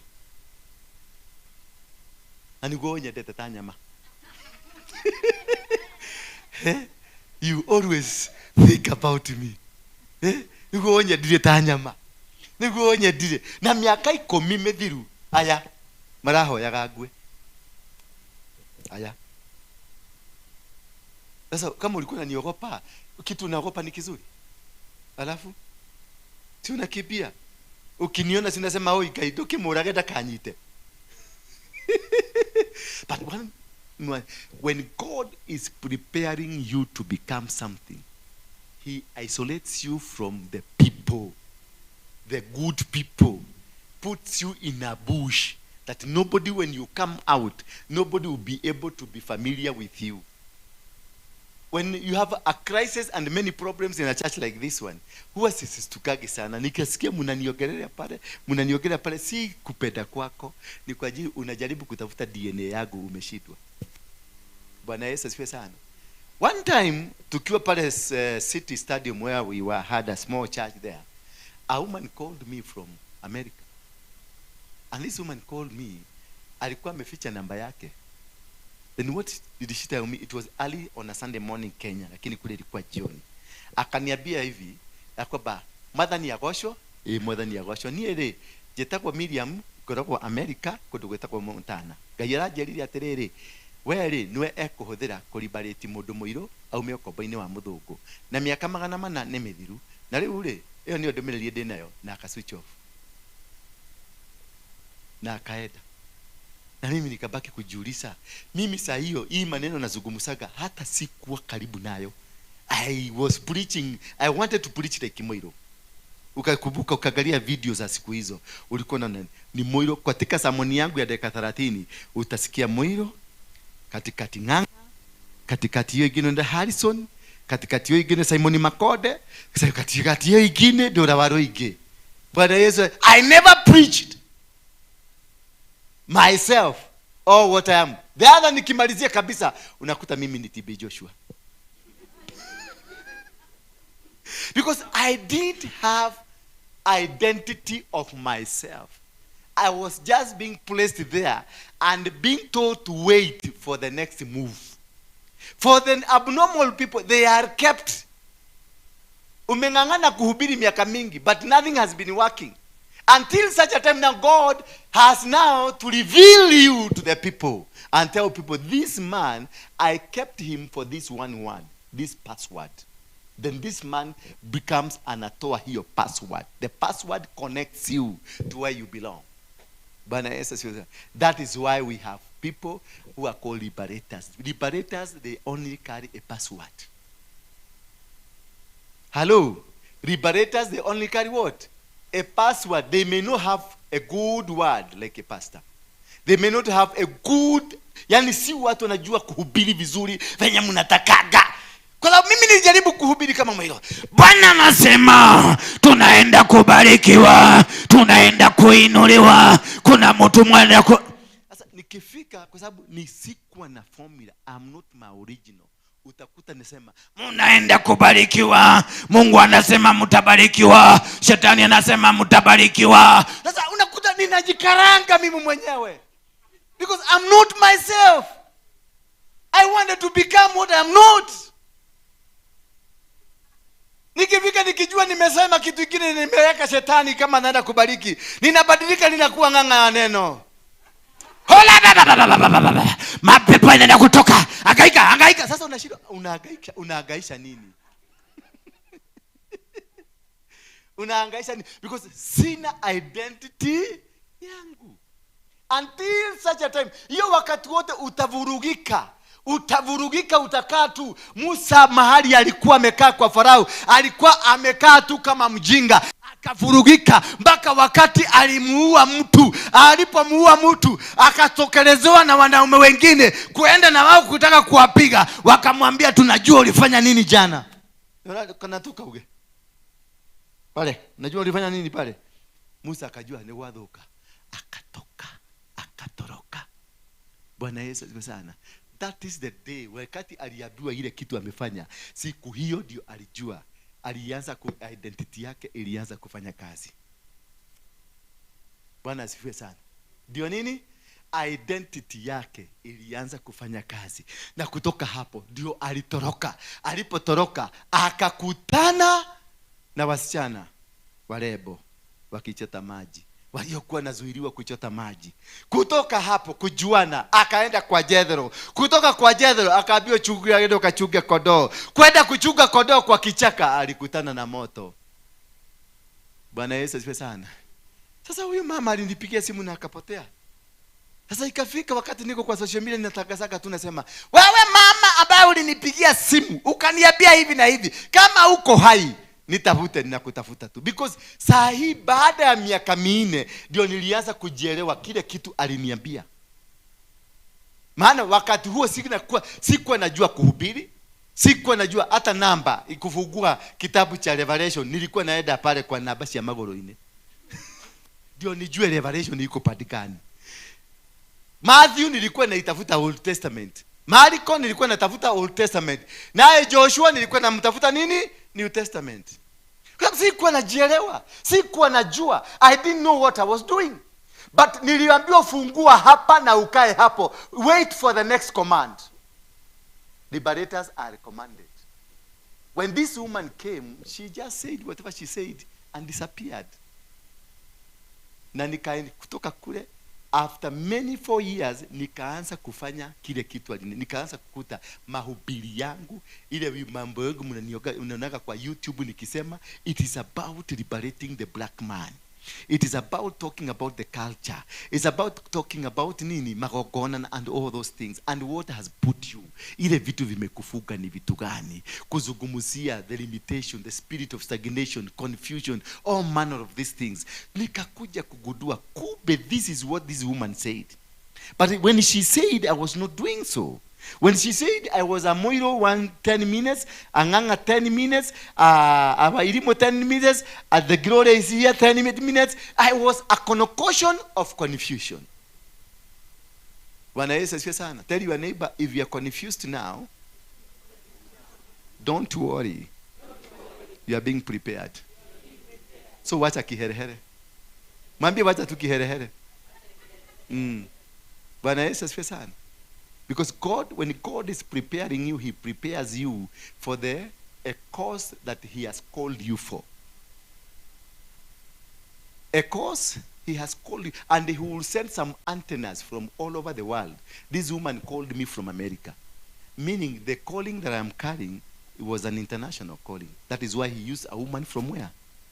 America to call me, to speak to me. After that, another man came from Europe, and he told me, you are a servant of God, but you are not like these men. Then I said, which men? These pastors of Kenya. Na usikubali kuchanganyika na wao. Then nikamuuliza, sasa nisipokuchanganyika na wao itakuwaje? Si nitakuwa confused dunia hii? Wakaniambia hapana, ndugetekere gwitukania na andu ariku. Ngai ni agakwira muthenya umwe. Na alikuwa ametoka Europe. Kukakaa kidogo, mama Mokolino, kalikuwa kama mama kachafu tu kama Mokolino, tukamama tu hivi. Kama unaweza unaambia wewe niki hata utaki kukaribie, maana ukikakalia mpaka ukiakalia hiki unakanakaa stingy hivi, maneno hivi. Takakuja kaniambia, "Ndukataye mwathani, ndikararia kiugo geke. Mwathani arauga atiriri, nie ndikugoye na ndikwenda gukumenya, no mwathani arauga atiriri. Nyakuhaririirie no kuruta andu akiokobaine wenu okomega." Akanielezea nikakagalia hivi. Nikamuuliza, "No arikia?" Ni ndarikia, no tondu amenya ni kinyururi we nakio ri we ri thieterere Ngai na Ngai ucio ni ukumuona na waga kumuona ri ugoka kunjaria ni ngakonia. Na mama akadisappear. So when you are being prepared for something, there are signs along the way. You are not alone. God is walking with you. God is telling you, he's still telling you, wait, don't rush.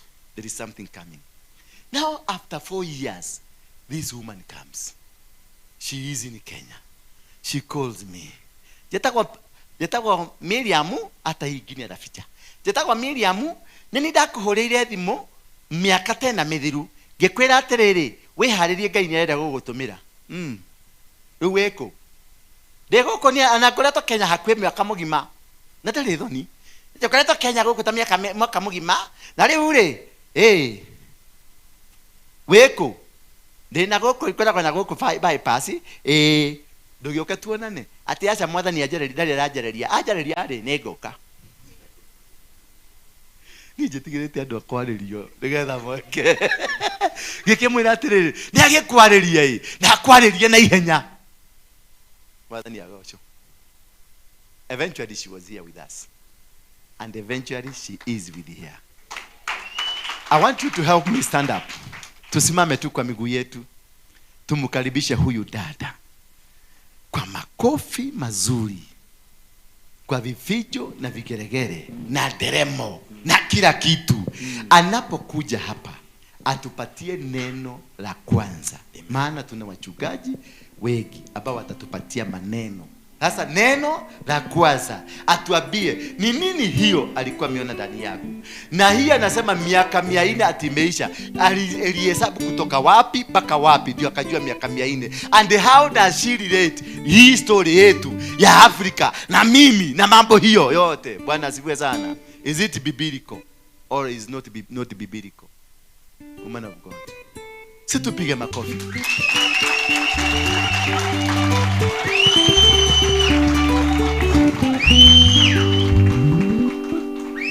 Endelea makofi. Hata nyinyi ni warokole ama ni haya, weka muziki. Twende. Hallelujah.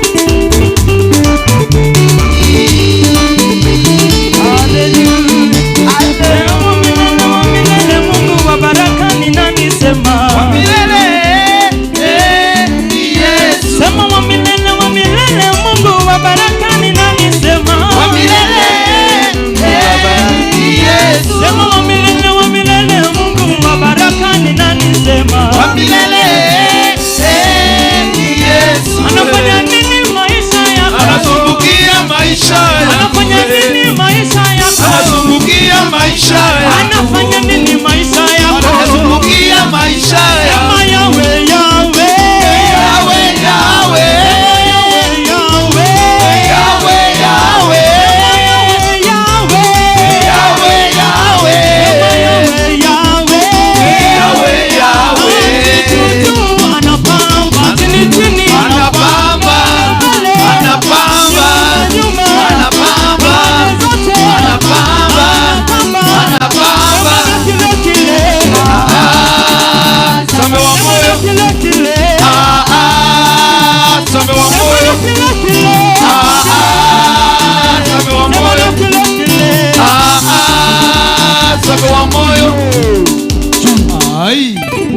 Miriam,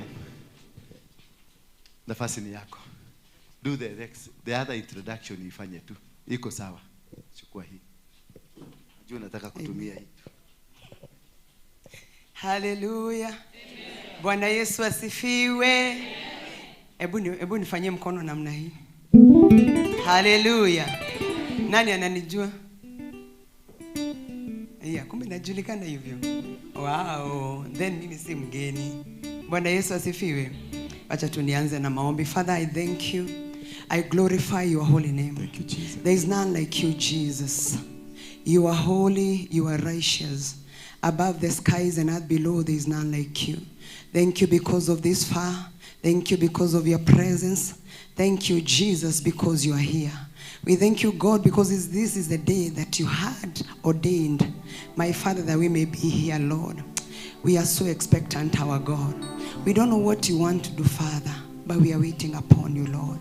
We are hungry, Lord. We are thirsty. Father, we need you. We need you, Jesus. We need you, Lord. Father, we love you. Ria sheke aza. Riba kona ya kirishirini aze. Riba bakona ya zea. Rekaya sharibia. Just open your mouth. Invite the presence of the Holy Spirit. Mwambie unamhitaji. How we need you. Who was and is to come.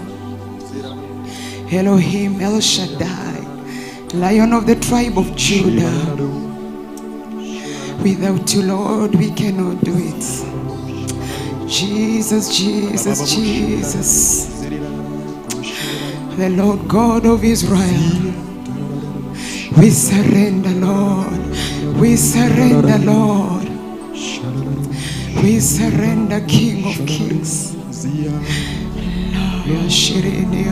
Speaking tongues for a few minutes. Shiribianta, open your mouth, speaking tongues. The presence of God is already here. Speak in tongues.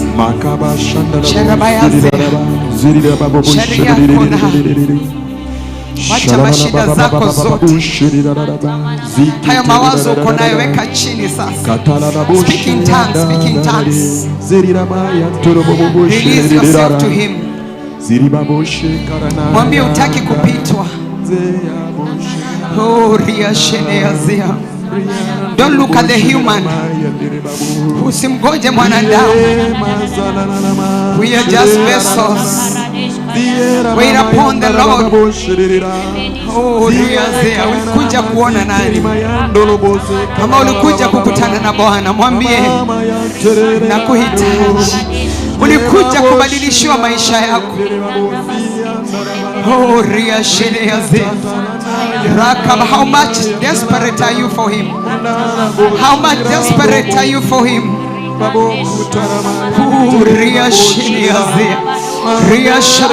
I need you, Lord. I need you, Jesus. I need you, Lord. I need you, Father. Visit me, Lord. Unapowazuru wengine Baba, usinipite. Mimi sijakuja kwa sababu ya mwanadamu. Nimekuja kwa ajili yako Baba. I don't know what you are doing on the 7th, my Father, but I know it's something bigger. Oh, this is the day.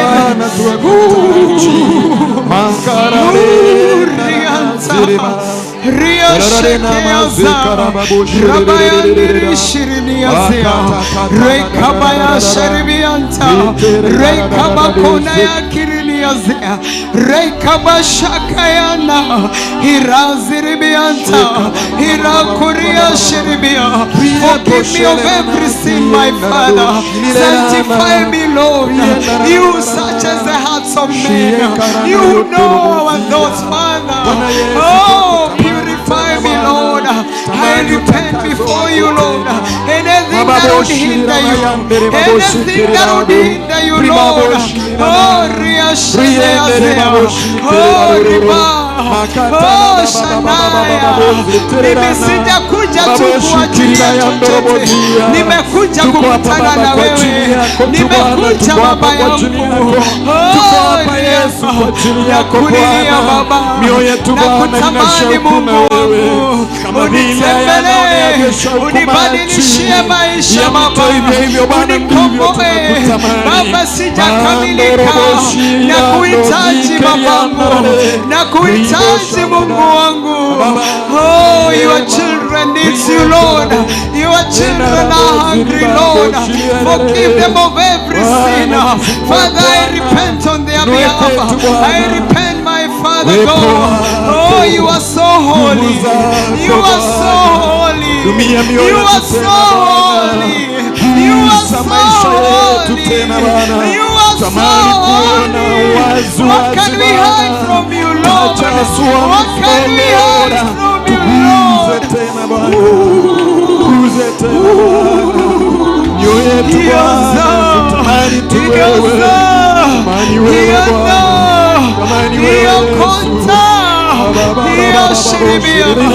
Tumeasikia matendo yako Baba, yawishe nyakati zetu, yawishe Baba matendo yako Mungu wetu.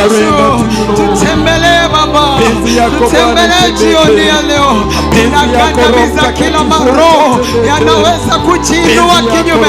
We break their power now. Eshanabayazea rekata ribashaka ribakonabi riashakata. I come against every thought. I submit it to Christ now in the name of Jesus. Maroho zote zimejindwa, maroho zote zimetumwa mahali hapa ili kuzuilia makusudi ya Bwana. I break them now. I break them now. I break them now with the render. Break your power. Release this altar. Release the children of God. Release my life. Release whatever belongs to us. The fire of the Holy Ghost. We release fire, Lord. We release your presence. Let there be an open heaven now. Let there be an open heaven now. Even as your servants minister, let there be an open heaven, Lord. Ili kile unataka kufanya Baba, hakuna atazuilia. Wewe Bwana, ni jambo gani linakushinda? Ni nani ashawahi kuzuilia? Ni nani ashawahi simama kinyume na wewe? Huruma simba wa kabila la Yuda. Hey, watu watafunguliwa, watu wataachiliwa, watu watapona, watu watakutana na nguvu za Bwana. Macho yatafunguliwa, masikio yatafunguliwa, nguvu za Bwana zitashuka, na kile Baba ulikusudia ni lazima kitatimilia. In the name of Jesus, we stand to declare, it shall be done here on earth as it is in heaven. It shall be done here on earth. Lord, roar and judge every enemy as they deserve. We declare this is a holy ground for your habitation. In the name of Jesus. Thank you, Lord. Thank you, Jesus. He is already here. He is already here. You may have your seats. Tukae chini.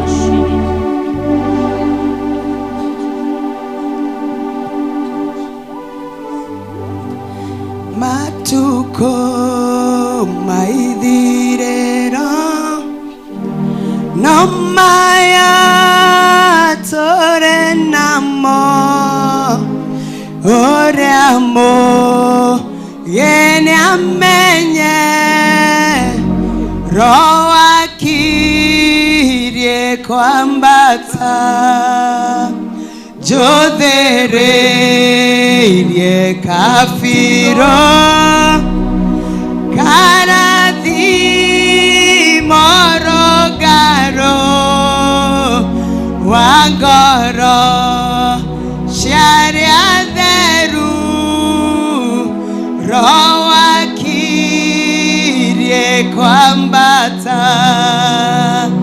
roa re na maidoria kerere ragara iria shagete komwe aka roa kirie kwambata jodhere kafi oi karadi morogaro wangoro sharia deru roa kirie kwamba marori nimo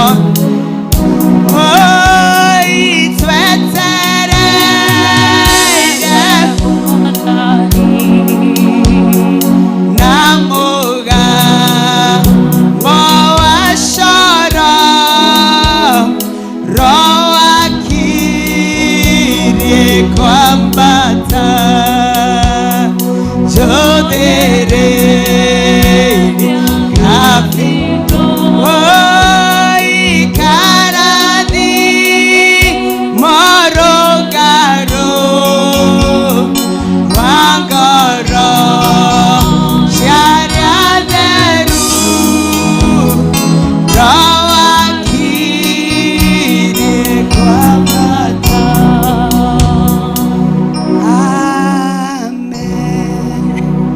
Mimi ni Presbyterian, so lazima nimalize na amen. Hallelujah. Bwana Yesu asifiwe.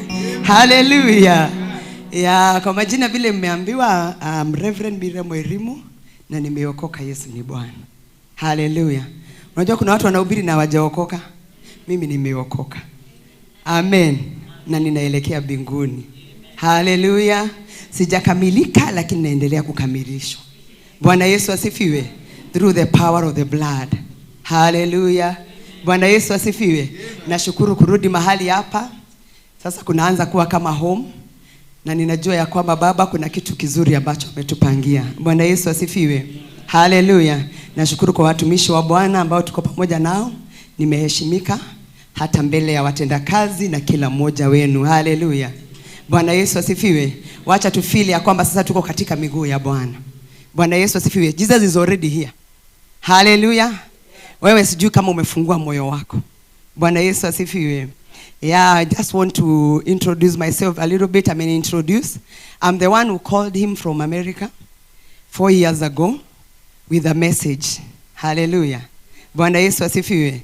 Because when the Lord called me, wakati niliwaambia kwamba mimi kuokoka kwangu ni Yesu alinitokezea kwa ndoto. Mimi hakuna mtu alinihubiria. Ndio maana naambiaga watu mimi huwezi nifanya ni backslide. Kama ulinihubiria basi nita backslide. Lakini kama ni Yesu mwenyewe. Hallelujah. So wakati ukijaribu kunikwaza uwezi. Juu Yesu hawezi nikwaza. Mimi nakuwa focus na yeye because I saw him in the dream. Aka approach. Nilikuwa naona niko kwa kanyumba kama kadogo hivi kama kadogo kanyasi. Tuko na my daughter, my firstborn was around, say she's 24. That time alikuwa around 5 years hapo. And I was pregnant with my second born around, I don't know how many months, like 3 months or so. So nikaona tuko kwa kanyumba kadogo and then nikaona tumetoka, tulikuwa tunaongea na shosho fulani. Sijaijua mpaka sasa alikuwa shosho mgani, lakini nilikuwa nimeenda kutembelea shosho fulani. Hallelujah. Nikaingia, so wakati tunatoka tukamwambia shosho acha twende kwa sababu kuna kuwa jioni. Tukatoka kwa mlango. Nakumbuka ilikuwa kanyumba kadogo, tulikuwa tunainama kwa kamlango tukitoka. So wakati tulitoka hivyo, unajua tu nyumba twa nyasi. Tulikuwa tu hut, tule twa zamani, twenye tulikuwa tunakaaga zamani. So tukatoka, tukasimama, tukienda, tukaangalia uko mbali. Nikaona kuna kama mist. Unajua zamani sisi kasijui ni kwetu Nyahururu. Lakini ukitaka kunyesha, tulikuwa tunajua kunataka kunyesha, juu tutaona mvua inakuja huko mbali. So unasikia mama amesema ondoeni vitu nje kama ni nguo ama nini kwa sababu mvua si kama siku hizi inanyeshaga tu kukiwa na jua unasikia tu pa. Tulikuwa tunaona mvua. Si ndivyo zamani, watu wa zamani mnaelewa. Wale wako age zetu. Wanyinyi youngsters sijui yenu inakuja aje. Amen. So tukasema tukaona tunafikiria ni mvua, so tunaangalia uko kinli. Tunasema kai nikikiria. Tunaangalia na tunasema nini ile tunaona tunasema inakuja tu ikakuja. Inakuja tu ina approach tu inakaa whitish, tunafikia ni mvua inakuja vile inakuja. Wakati ilikuja kama pasa pale kwa ile ukuta ikastop. So wakati ili stop sisi wote tunaangalia and then tunaangalia hivi tuko like nini ile. Mara moja tukaona somebody kwa sababu sasa ili stop tukaona mtu. Amen. Nitumie English ama Kiswahili? Ni mix zote English na Kiswahili. It's okay. So tukaona imestop. So tukasema tuangalie ni nani. We saw a figure. So tunaulizana ni nani? Wakati tunaulizana hivyo nikasikia my daughter mara moja hapa ameshout akasema mom ni Jesus na ninaenda kwake. Kakaanza kukimbia kakielekea kwake. So na mimi nimesimama hapa niko like nataka kumprotect. So I'm like si nataka kukimbia ni unajua vile mama tunakuwa protect. Juu bado mimi sijafunguliwa macho. So nakimbia namkimbisha mtoto wangu niende nimrudishe.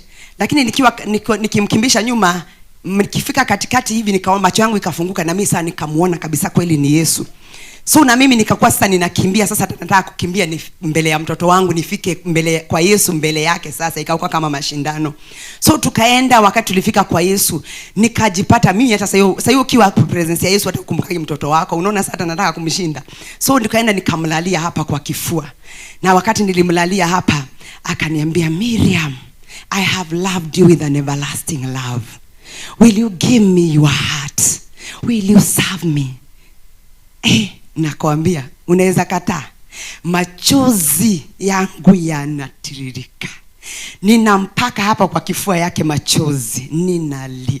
Nikamwambia yes. Sasa Yesu mwenyewe ndiye aliniambia repeat these words. Say Lord Jesus, I am a sinner. Mimi sasa hiyo prayer ya salvation nilikuwa narudia from kinywa cha Yesu. Hallelujah. Sasa hiyo machozi mengi yanatoka, nikaona uovu wangu na nikaokoka. Bwana Yesu asifiwe. In the same dream, sasa wakati sasa alimaliza, ni kama hiyo scene ikadisappear, nikajipata tena niko in the same house ka small heart in the same dream. Si kutoka kwa hiyo dream. Nikajiona sasa niko the same house na nikaambia shosho tena ninatoka ninaenda. Tukatoka tena the same scene ikarudia tena inakuja na tunaiangalia tukishangaa ni nini, ikastop tena pale the same thing. Sasa kukafunguliwa sasa. Nikaona heaven. So in there sasa heaven, I saw the angels, the light and God himself, but you can't see him, amefunikwa na moto. Then naona angels wana hug one another. Drum set zinapigwa, Miriam ameokoka. Wana celebrate.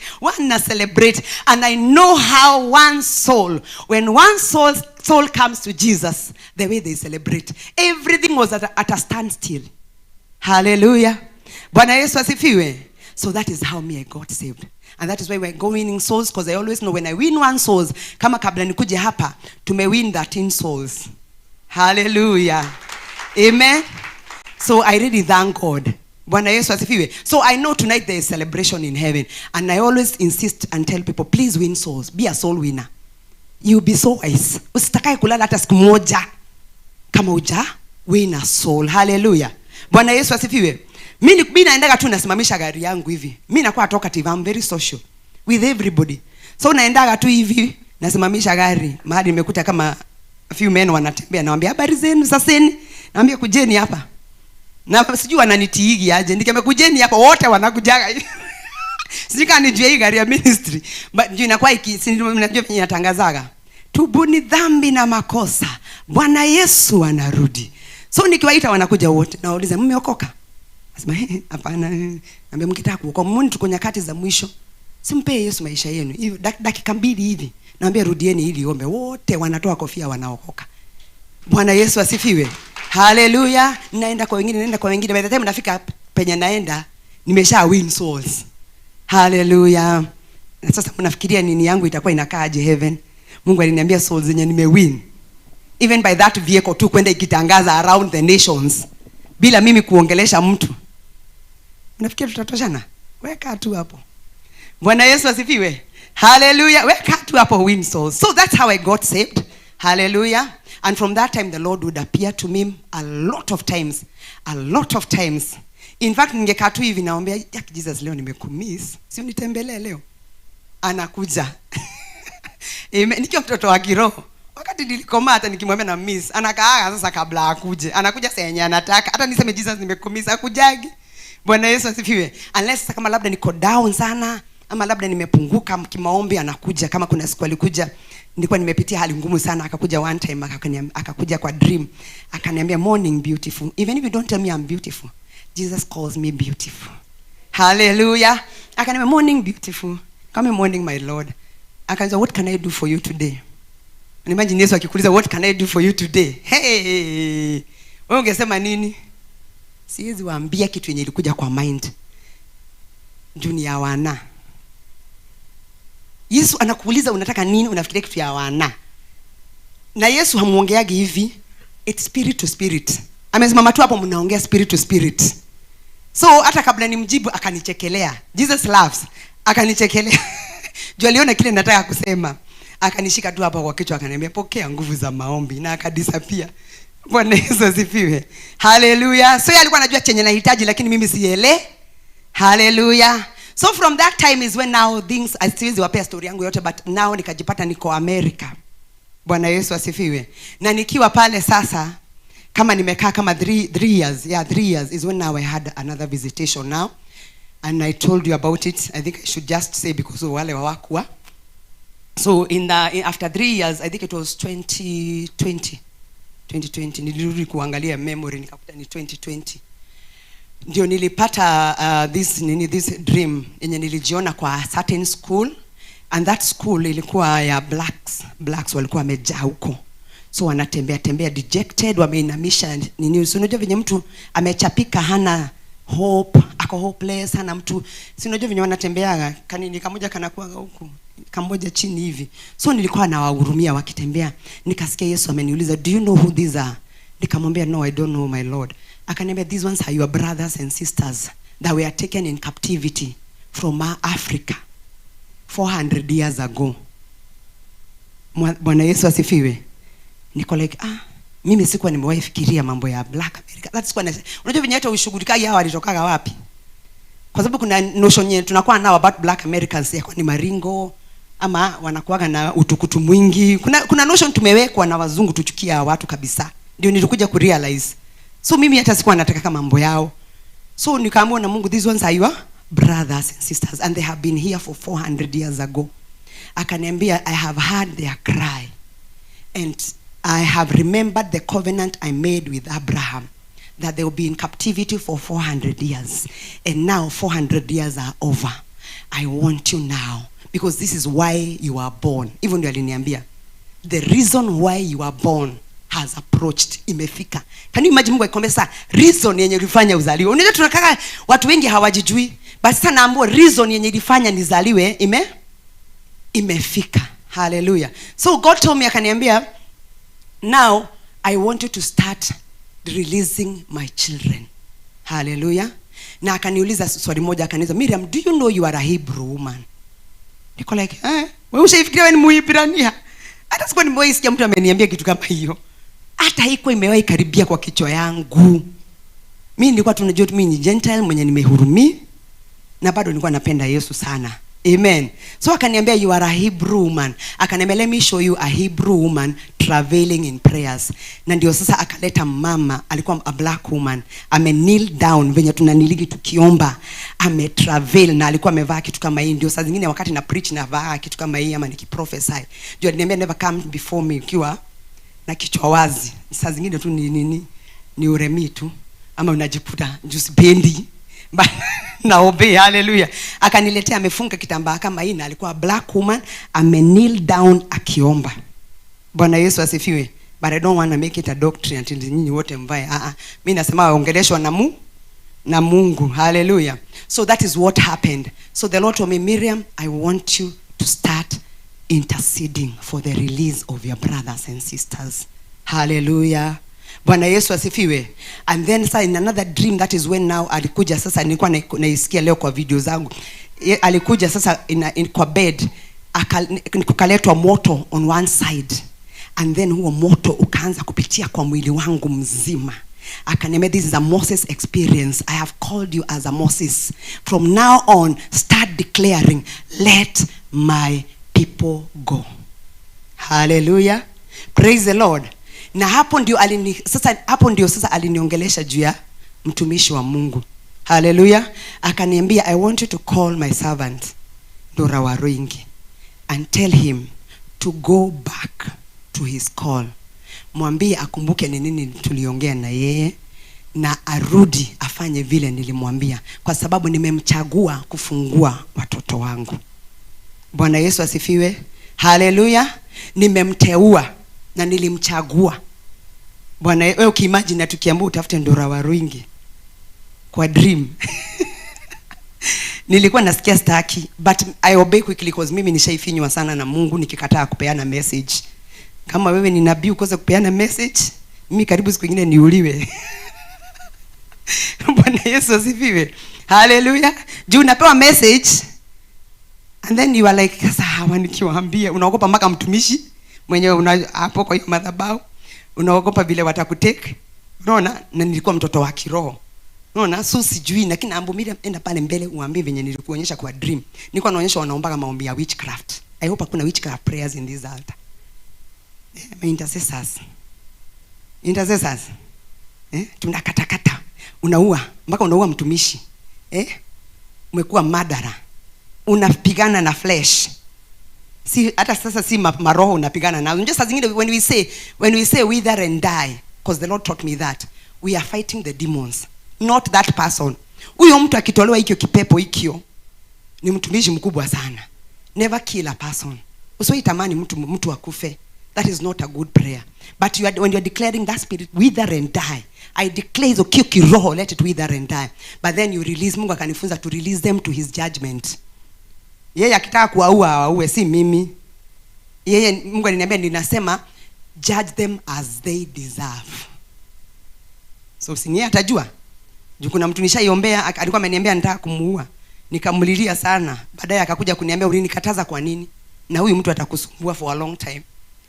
No, na mimi nilisimama mbele nikakataa. akaniambia allow me to be doing my, Mungu ndiye ako na ruhusa sisi. So release your enemies to God to judge them. He is the judge.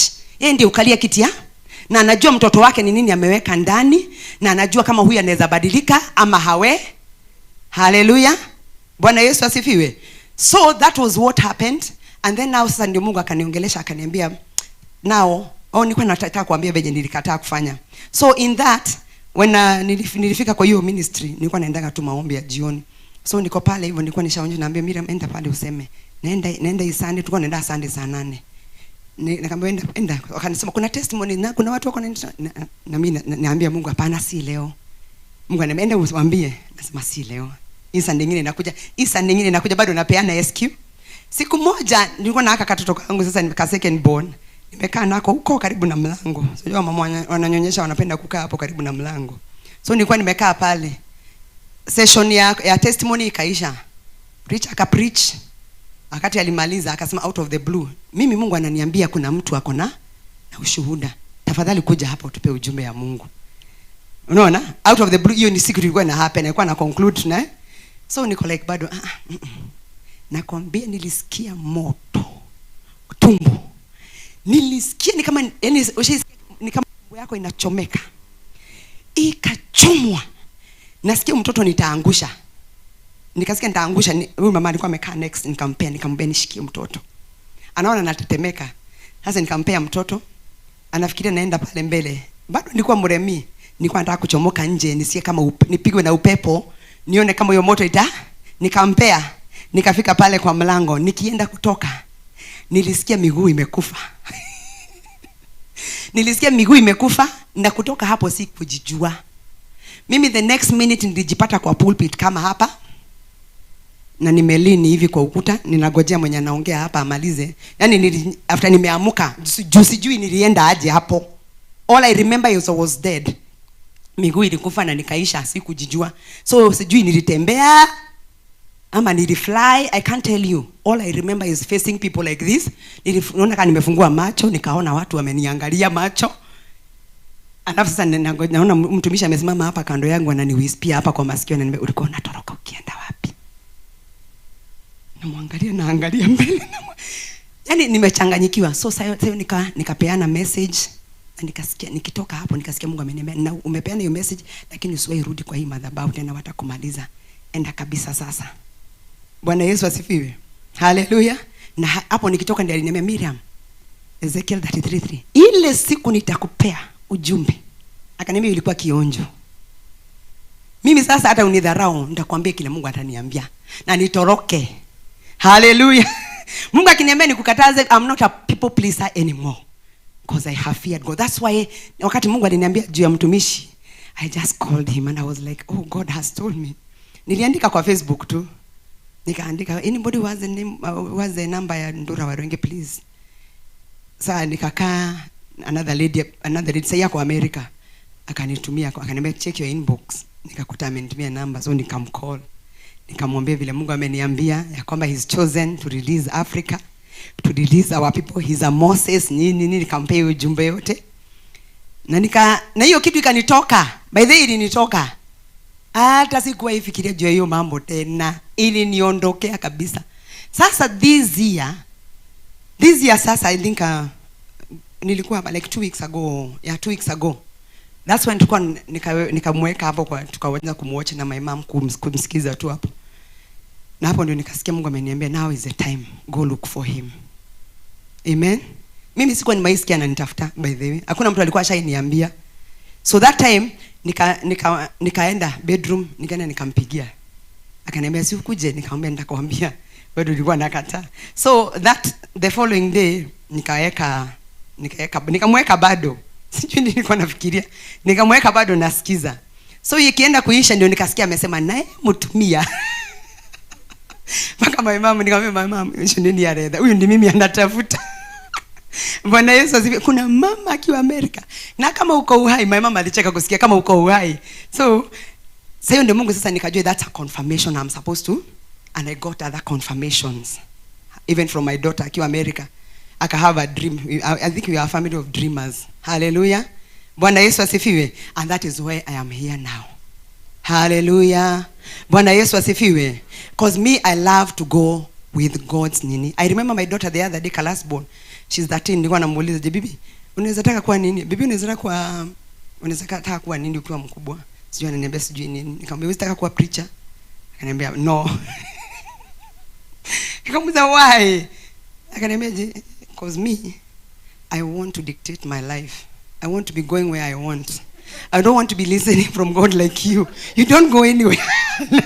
I want to be going for vacations to countries, but I don't want to be. Nikakaisha chini nikakaongelesha. Bwana Yesu asifiwe. So me, I don't go unless the Lord speaks. I remember one time I told God, "I am a fool for you." Hallelujah. Bwana Yesu asifiwe. Be a fool for God. Hallelujah. If God has not spoken, don't be rushing on things. That is why uko hapa. So me saying najua niko na assignment na mtumishi wa Mungu. I don't know how long. I don't know for what, God knows. Hallelujah. But until nimalize. Hallelujah. Uwezi nitoa hata ujaribu kuomba hapo, shauri yako, wewe omba. Mimi uwezi nitoa mahali nikiingishwa. Hallelujah. Mpaka nimalize. Mimi ni bulldozer wa kiroho. Ukiomba na mimi naingia juu zaidi. Hallelujah. Bwana Yesu asifiwe. Yeye tu ndiye ataniambia, "Miriam, time is up." Na mimi naona kama labda ni yakirudi. Because sasa ile kazi tumepewa ndio tumekuja leo. Hallelujah. Ni ya ku release the children of God. Hallelujah. Bwana Yesu asifiwe. Na ndio nataka sasa tuingie kwa word shortly. Sitakasa mimi nishawaambia mambo karibu yote. Nataka kushare tu kidogo in Genesis. Is it Genesis? No, Exodus.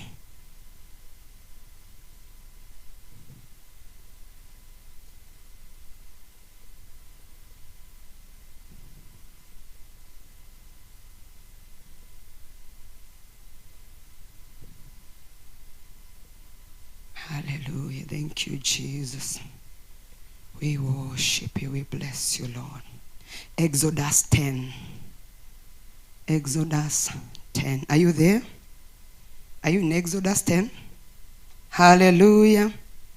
Kama uko pale, inua mkono. Exodus 10. Kuna wengine wamebagi Bibles na notebooks. Hallelujah. Though me, I'm not a teacher. Mimi si teacher, so utaandika sana. Mimi naenda na revelation, lakini utaandika ile point unasikia na. Hallelujah. I'm those people, hata nikiandika notes kama sasa niko na notes na nimeziacha. Nikijaribu kurifaa nianze kuongea hata siangaliagi hiyo book. Hallelujah. So ukisikia kile Mungu anakunenea, wewe chukua katika jina la Yesu. Bwana Yesu asifiwe. Hallelujah. And that's what happened when I was taken in the clouds and the Lord told me, akatengeneza mdomo yangu na akaniambia, "You are my mouthpiece. You don't need to prepare, just open your mouth and I'll speak through you." Hallelujah. Hata tukienda theology atuitumiagi kwa sababu sasa Mungu aliniambia anataka sasa kuingisha watumishi wake katika theology ya mbinguni. Hallelujah. Kwa sababu yale mambo tumefunzwa, zile tulienda kwa ukafunzwa huko kwa nini, Mungu anakuja kuzioverturn. Hallelujah. Bwana, there were doctrines taught by men. Ndio tuko naambiwa na mtumishi hapa. Bwana Yesu asifiwe. Mtu anapata revelation yake, anakuja anakupea. Na wewe unaandikaga hizo notes, hizo ndizo unahubiri nazo. Ambia Mungu, I want a new revelation. Hallelujah. I want to see and to hear what you are saying. Hallelujah. Because God is doing a new thing. Wewe bado uko kwa yale mambo mazee. Unafikiria bado sasa hii unafikiria tunaweza operate vile vijana wetu walikuwa na operate? Yaani venye sisi tulikuwa na operate, ajaribu kuoperate vile tulikuwa na operate, sasa uoperate na vijana wa sasa uone. Hebu try. Au anajiita Gen Z. Jaribu kuongelesha vile sisi tulikuwa tunaongeleshwa. Jaribu kuwatandika vile sisi tulikuwa tunatandikwa. Juma mangu alikuwa anatandika kila siku. Si ati nilikuwa mremiwa, wazazi walikuwa na stress zao. Hallelujah. Kwa wao ikiriria githeri no thina. Niko dhaka. Hallelujah. Kukosa kuweka dini.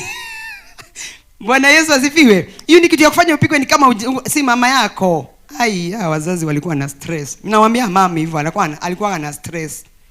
Walikuwa wanatoa na sisi. So, inasema this is now the Lord said to Moses, "Go into Pharaoh, for I have hardened his heart. and the hearts of his servants, that I may show these signs of mine before him, and that you may tell in the hearing of your son and your son's son the mighty things I have done in Egypt, and my sons which I have done among them, that you may know that I am the Lord. Moses and Aaron came in to Pharaoh and said to him, thus says the Lord God of Hebrew, how long will you refuse to humble yourself before me? Let my people go, that they may serve me. Or else, if you refuse to let my people go, behold, tomorrow I'll bring locusts into your territory, and they shall cover the face of the earth, so that no one will be able to see the earth, and they shall eat the residue of what is left. Nataka tuteremke hapo chini. Then Pharaoh's servant, 7. Then Pharaoh's servant said to him, how long shall this man be a snare to us? Let the men go, that they may serve the Lord their God. Do you not yet know that Egypt is destroyed? So Moses and Aaron were brought again to Pharaoh, and he said to them, go serve the Lord your God, who are the ones that are going. And Moses said, we will go with our young and our old, with our sons and our daughters, with our flocks and our hands. We will go, for we must hold a feast to the Lord. Then he said to them, the Lord had better be with you when I let you and your little ones go. Beware, for evil is ahead of you. Hallelujah. Bwana Yesu asifiwe. So, munajua story ya Moses. Hallelujah. You know the story of Moses. You know about his birth. Hallelujah. Munajua ya kwamba hata wakati wa kuzaliwa kwake kuliambiwa ya kwamba kuuliwe vijana waliokuwa wa firstborns. Hallelujah. Bwana Yesu asifiwe. Shetani alijua ya kwamba kumezalika a deliverer. Hallelujah. Because Moses was born as a deliverer. Hallelujah. And we can relate Moses to Jesus. I'm not saying he can even come near Jesus, but he came as a deliverer. Hallelujah. To deliver the children. So Pharaoh already saw who he was, and he saw that this man is gonna deliver, because Pharaoh stands for Satan. Hallelujah. Bwana Yesu asifiwe. Shetani kila wakati yeye huona kile kimezaliwa. Bwana Yesu asifiwe. Hallelujah. Aliona kile kimezaliwa, lakini hana nguvu. Hallelujah. Anajua huyu ni mtu mkubwa. Alijua huyu ni mtu mkubwa, lakini hana nguvu na hana mamlaka. Hallelujah. Akasema sasa vile nitafanya nini? Wacha niue vijana wote ili ni capture huu. Alikuwa after huyu, hata labda hakuwa anajua ni mgani. Ako na idea kuna mmoja amezaliwa. Hallelujah. Bwana Yesu asifiwe. Ako na idea hapa kumezalika, kuna kipawa kimezaliwa, lakini hawezi jiambia ni nani. So Satan does not know everything. Hallelujah. Anaweza kuwa na clue, lakini hajuagi kila kitu. So akafanya nini? Akasema wauliwe. Una imagine vijana wangapi watoto waliuliwa? Si ni wengi? Akitafuta nani? Musa. Kwa hivyo kama angekuwa anajua ni Musa ni nani, angejua ya kwamba Musa hajauliwa. Angalia vile anakuwa mjinga. Na wewe bado unamuogopaga. Bwana Yesu asifiwe. Wewe bado unamuogopaga kwa sababu anakutisha. Hallelujah. Bwana Yesu asifiwe. Wakauliwa, lakini Musa akafichwa. Bwana Yesu asifiwe. Akafichwa mahali. Angaliwa kuzaliwa kwa Yesu. The same thing happened. Satan knew that a child has been born, and this child is a deliverer. Hallelujah. This child is going to deliver the children of God. And so he set himself up to kill him. And in the same way, he killed many children. Hallelujah. But Jesus, because when you have a destiny, nobody can kill you. Ambia mwenzako hakuna anaweza kukuua kama uko na destiny. Hallelujah. Hallelujah. If you have a destiny, nobody can kill you. So he tried everything, but then God came and revealed to his parents. Na wakafanya nini? Wakatoroka. I am so sure it is the same case with Moses' mother. The Lord must have visited her and told her, hide this baby somewhere. Ni yeye alikuwa anamuongoza kwa sababu Roho Mtakatifu bado alikuwa anafanya kazi nyakati hizo. Haleluya. Akamwambia enda ufiche huu mtoto mahali fulani. Na wakati alimficha kulifanyika nini? Alimpata. Alienda mpaka kwa nyumba ya nani? Ya nani? Ya Farao. Na nani alikuwa amesema watoto wauliwe?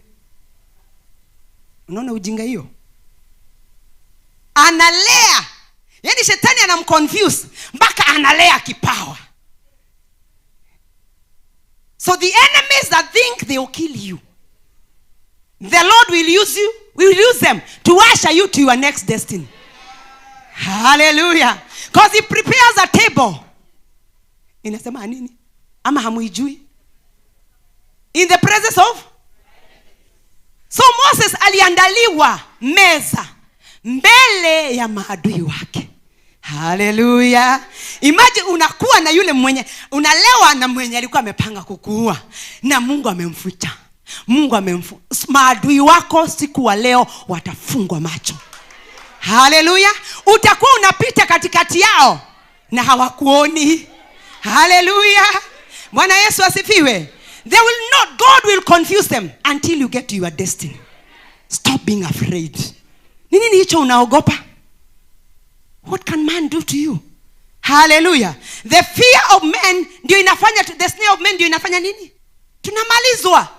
Hallelujah. Unaogopa mwanadamu mwenye anaweza ua tu huu mwili. Bwana Yesu asifiwe. That's what the Bible tells us. The only person we should fear is God. Kwa sababu ako na uwezo wa kukumaliza huu mwili na kumaliza wapi? Jehanamu. Hallelujah. Bwana Yesu asifiwe. So from tonight I don't want you to be afraid. Fear is not the portion of the children of God. Hallelujah. So Moses alijipata ako kwa shimo, kwa sababu tungeweza ita hiyo ni shimo yenye shetani alikuwa amepanga kummaliza. Lakini kumbe kilikuwa kitanda chake. Mahali maadui wamekuweka saa hizi hapo. Hey. Bwana Yesu asifiwe. Wamechukua, kuna siku Mungu anionyesha maadui wangu wengine wananipiga. Wamechukua picha yangu wamepeleka. Ananionyesha tu kwa Karumanzira. I'm so sure hiyo picha inawachomaga. Si ni mimi bado nimesimama hapa. Bwana Yesu asifiwe. Najua walipeleka wakaambia nani huyu mmetuletea. Kwa sababu nikiamka usiku nianze kuwapiga, wata regret. Hallelujah. Naitisha moto kutoka mbinguni na uweka na urusha huko. Kwa hizo madenzao wanakosa amani. It is only that you don't know your authority. Bwana Yesu asifiwe. It is only that you don't know your identity. Bwana Yesu asifiwe. Musa hata yeye, I'm so sure hakuwa anajijua. Don't worry. Even when you don't know yourself, the Lord knows you by name. Hallelujah. Hata wakati ulikuwa unakanyaga kreti ya pombe namna hii, umeweka tusichana kadhaa, ama unatoka kwa huyu bwana unaenda kwa huyu, unaenda kutoka huyu mwanamume, bado uko na kengine umeweka, wanaita kwaje? Ukiwa na mwanamke sasa akiwa na mwanamume na ako na mwingine kando, hiyo ni side chicken ya men. Nasikia vile naijua. Wanaitwa aje? Ati Benten. Sponyo. Bwana Yesu asifiwe. Hata wakati uko na huyo sponyo, wakati ulikuwa na yeye, bado Mungu alikuwa anakujua. Hallelujah. Na ndio maana hukupata ukimwi. Bwana Yesu asifiwe. Hallelujah. Ilikuwa inapita hivyo. Inaona huyu ni mtu wa destiny. Haiwezi muua. Bwana Yesu asifiwe. Hallelujah. Unaingia kwa hiyo gari unaidrive, ama unadriviwa na driver amelewa, lakini huwezi kufa. Bwana Yesu asifiwe. Hallelujah. Unaenda kwa dance au asherati ama mahali tu pabaya, lakini Mungu bado anakukinga kwa sababu uko na destiny. Sasa hiyo umeshajijua, unaogopa nini sasa? Imagine sasa uko unajijua na bado shetani hakukuweza. Sasa hiyo ushajijua, unaanza kutembea kama kaoga. Niliota nikikufa. Niliota na grave yangu. Huyu mchungaji si uniombee. Unakuja hapa na uoga. Bwana Yesu asifiwe. Fear ndio inaleta wengi wasifike destiny yao. Because naambia watu unaweza kosa kufanya dhambi nyingine yoyote, lakini ufungue mlango wa uoga.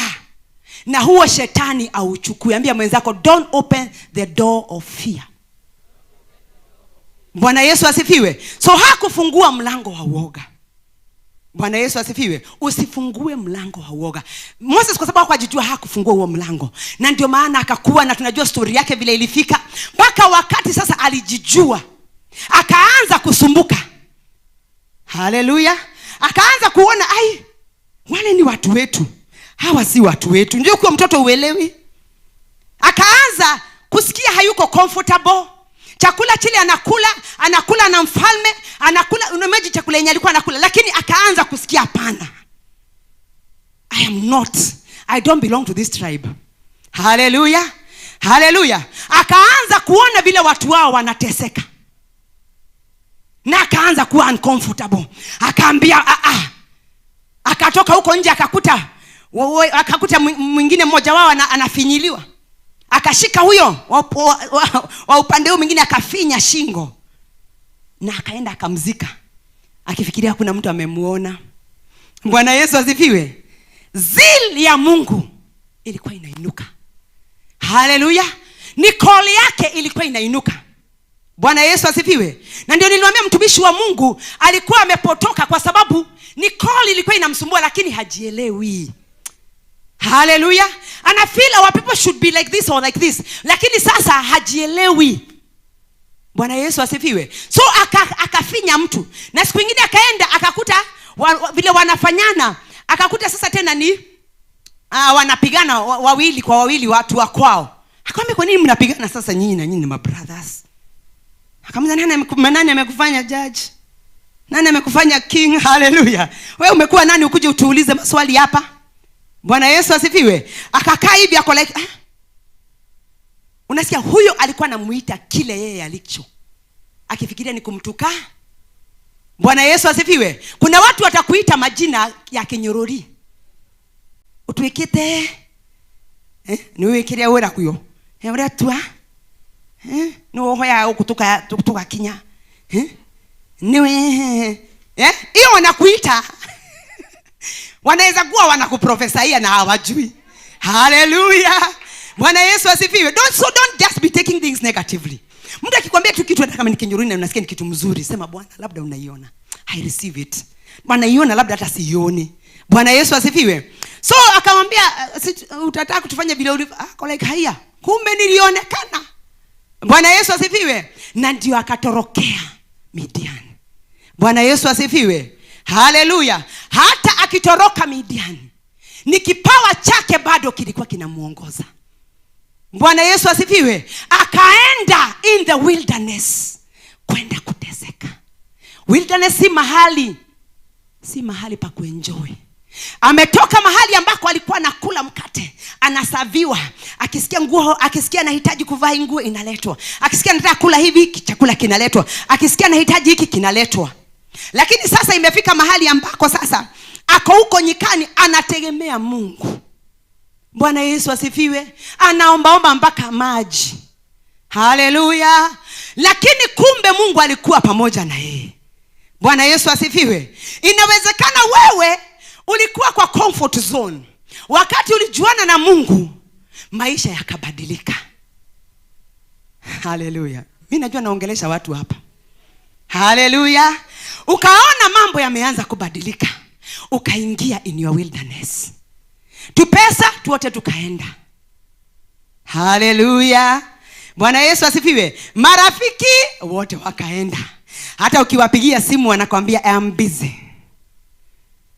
Watu atu nini?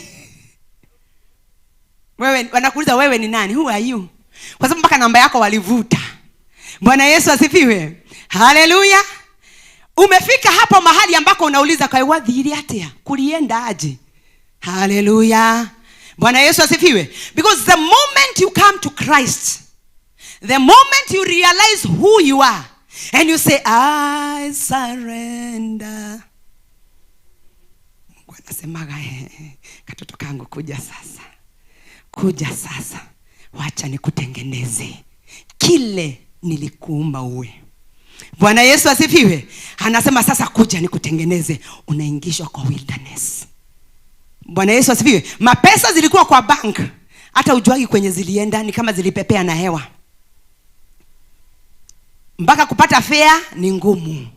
Kama hujai kuwa hapo. Unasikia vile amecheka? Bwana Yesu asifiwe. Mpaka kupata fare ni shida. Maisha yamebadilika. You are like God. Hallelujah. Unauliza Mungu, ni nini nilifanya? Bwana Yesu asifiwe. But the Lord is still saying, I am with you my daughter. Hajakuacha. Hallelujah. Anataka akuunde. Bwana Yesu asifiwe. Wilderness ni mahali ambako hakuna network. Kasimu lazima uende ukatafute network. Ukitaka network upande kwa mlima. Kanawahisha kamuti. Upande kwa kamuti ndio upate nini? Network. Upigie watu. Hallelujah. Kwa sababu alikukatia network. Bwana Yesu asifiwe. Lakini yeye bado kipawa kilimweka. Akaenda huko in the wilderness kwa alipata mpaka bibi. Angalia. Mungu akaona this man. It was not good for this man to be alone. Hallelujah. So in the wilderness, I'm going to give him a helper. Unaweza imagine bibi akitoka kwa wilderness. So kile Mungu amekupangia in the wilderness you are going through is something that is unexpected. Hallelujah. In that wilderness that you are in, the Lord is preparing something that will make people say this person has a God. Bwana Yesu asifiwe. Hallelujah. Katika wilderness alienda mahali akapata the burning bush. Bwana Yesu asifiwe. Aka have an experience that no one else had had. This young man akakutana na Mungu kwa sababu unajua kwamba kizazi cha Musa, hata yeye Musa mwenyewe hakuwa anajua Mungu wa baba zake. Hallelujah. Juu kulizalika kizazi chenye hakikuwa kinajua huyu Mungu wa Israeli. Because you can imagine a fourth generation. Hallelujah. Even right now, because now in this season we have come now to the fourth generation. Bwana Yesu asifiwe. Na ndio unaona kumeanza kuzalika watoto ambao hawaelewi vile Mungu wa Afrika alikuwa anataka. Hallelujah. Me, I tell people the Bible is black history. That is the Lord who told me. The Bible is black history. Everything that was recorded in the Bible is what our forefathers used to do. Bwana Yesu asifiwe. Kukikauka wanaenda wanatoa makafara ya mbuzi. Kunanyesha. Kukiwa na dhambi wanaambiwa watoe mbuzi ya kuorohia. Bwana Yesu asifiwe. Bwana Yesu asifiwe. The Bible is black history. Si ati hatukuwa na Mungu, tulikuwa na Mungu. Lakini sasa kuna kizazi chenye kimezaliwa sahi ambacho kinaangalia the old people. Kama sahi ukiangalia the old people. Sahi niingie mahali kwa siku hizi at least zile face me. Zamani zetu tulikuwa na kakari zingine zilikuwa zinaitwa face me. Tulikuwa naambiana you look familiar. Mkutano unaambia Mungu you look familiar. Mama anaelewa. You look familiar. Unashangaa nilimuona wapi? Kumbe ni matatu. Mliangaliana the whole journey. So you look for. Bwana Yesu asifiwe. Hallelujah. Afadhali wale wamezaliwa saa hii. Bwana Yesu asifiwe. Hallelujah. So sasa ukiingia, mimi ningeingia kwa hiyo matatu nikae chini hivi. Mzee aingie hivi. Nijaribu kujifanya bado nakaa chini hivyo. Ile kunywa nitakunywa na maadhi. Mzee ameingia. Na mimi bado nimekalia kiti. Sasa enda kwa matatu. Hapa tu stage. Mzee aingie. Kijana anaangalia hivi na mzee huko na gari imejaa ukiingia. You know? Hapo ndio tuko. Na ndio unaona ule mtoto alipiga ule askari namna hiyo. Anajam mpaka hakumbuki huyu ni baba yake. Hata sijui kama ni baba ama ni babu. Bwana Yesu kumtandika.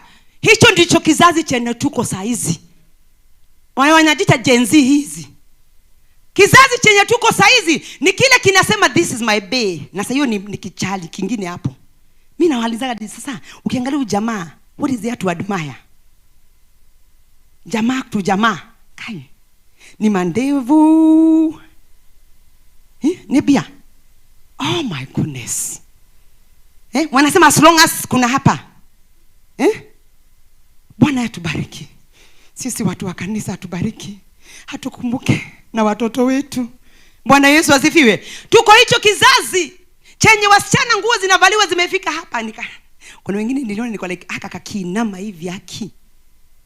Mpaka nikahurumia wababa. Wababa wanashinda wakiokoka kila siku. Kwa tunawapea hard time. Bwana Yesu asifiwe. Akidrive gari hivi amejionea vituko. Bwana Yesu asifiwe. Lakini hao ndio watoto wetu sasa. Nitoko mate. Tutawatupa. Ni wetu. Haleluya. Bwana Yesu ukiwaambia, niliona mwingine hapo nikasikitu walikuwa na act. Atananiambia, "Wadhiko, unatoka unaenda wapi?" Kanguo mkato kamefika mpaka hapa. Sasa mamake anamuuliza, "Unaenda wapi?" Hiyo nikashifukani. Mama hivi ndo tunavaa siku hizi. Mimi mama hivi nitajiua. Hivyo ndio wako saizi, jaribu kumwambia hata vaa vile anataka. Bwana Yesu asifiwe. Lakini mimi najua ya kwamba watoto wetu watamjua Mungu. Haleluya. Watoto wetu hawatamwaibisha Mungu.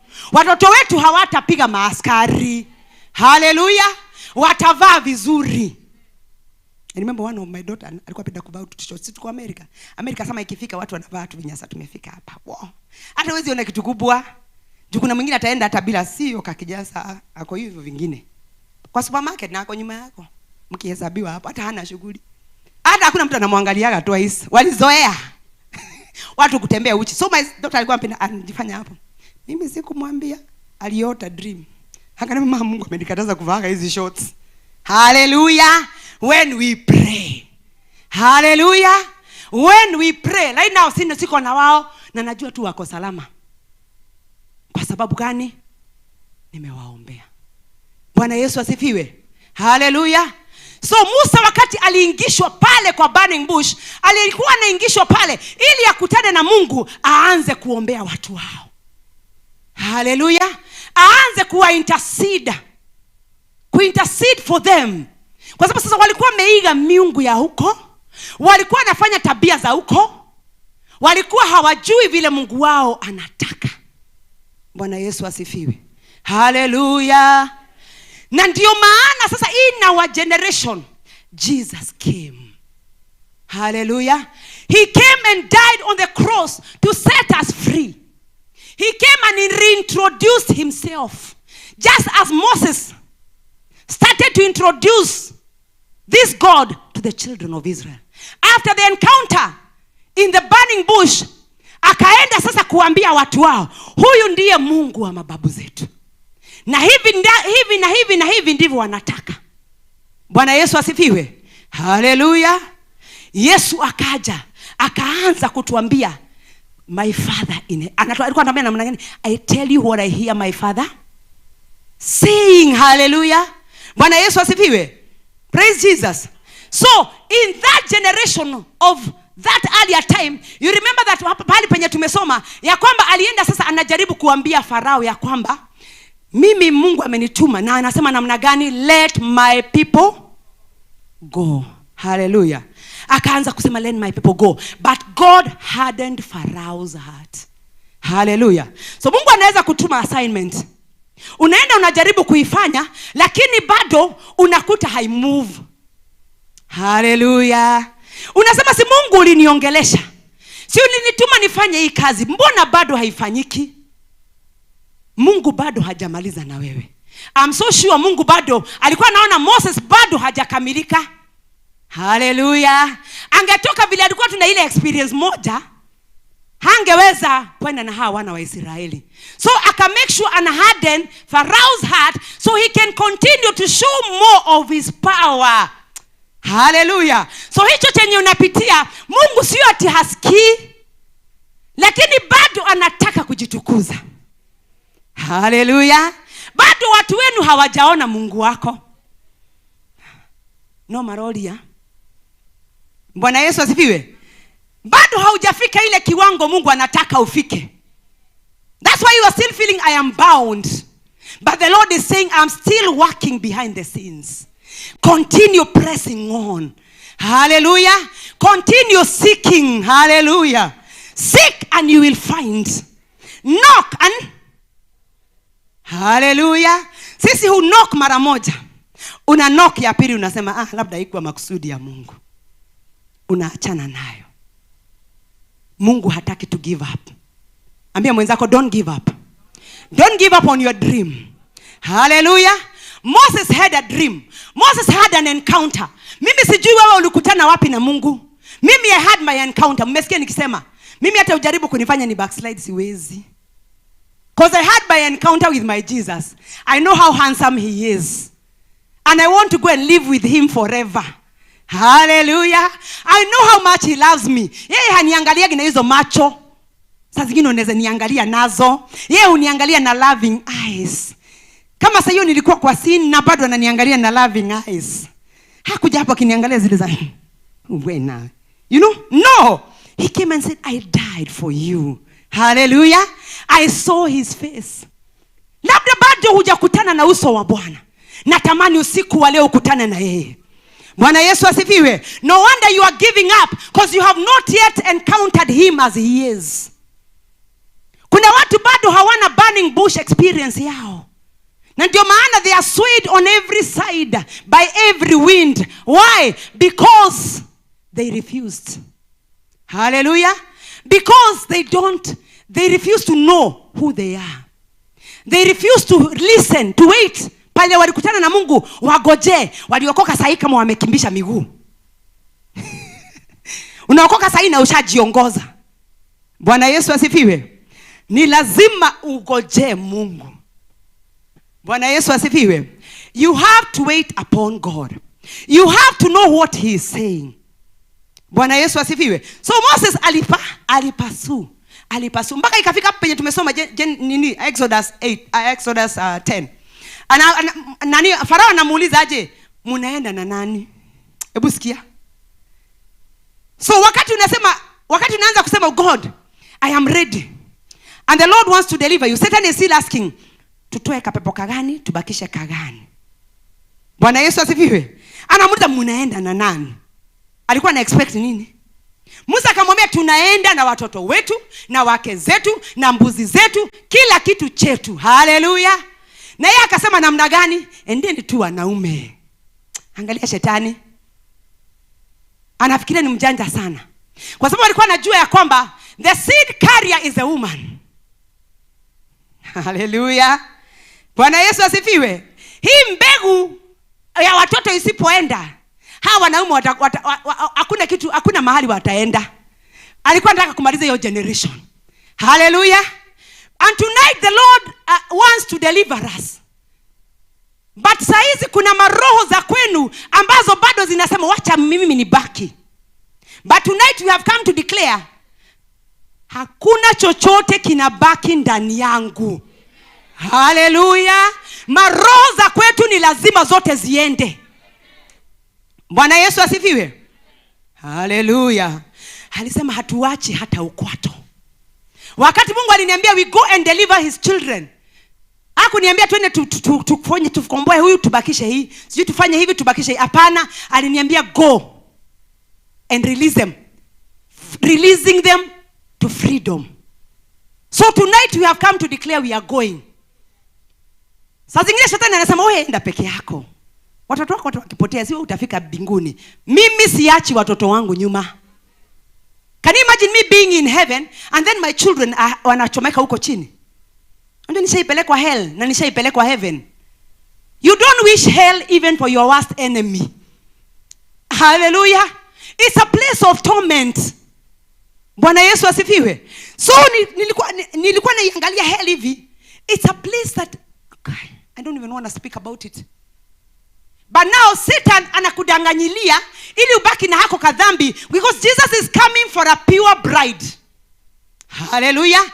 Hakuna kadhambi hata kamoja kataingia heaven. So every sin tonight has to go.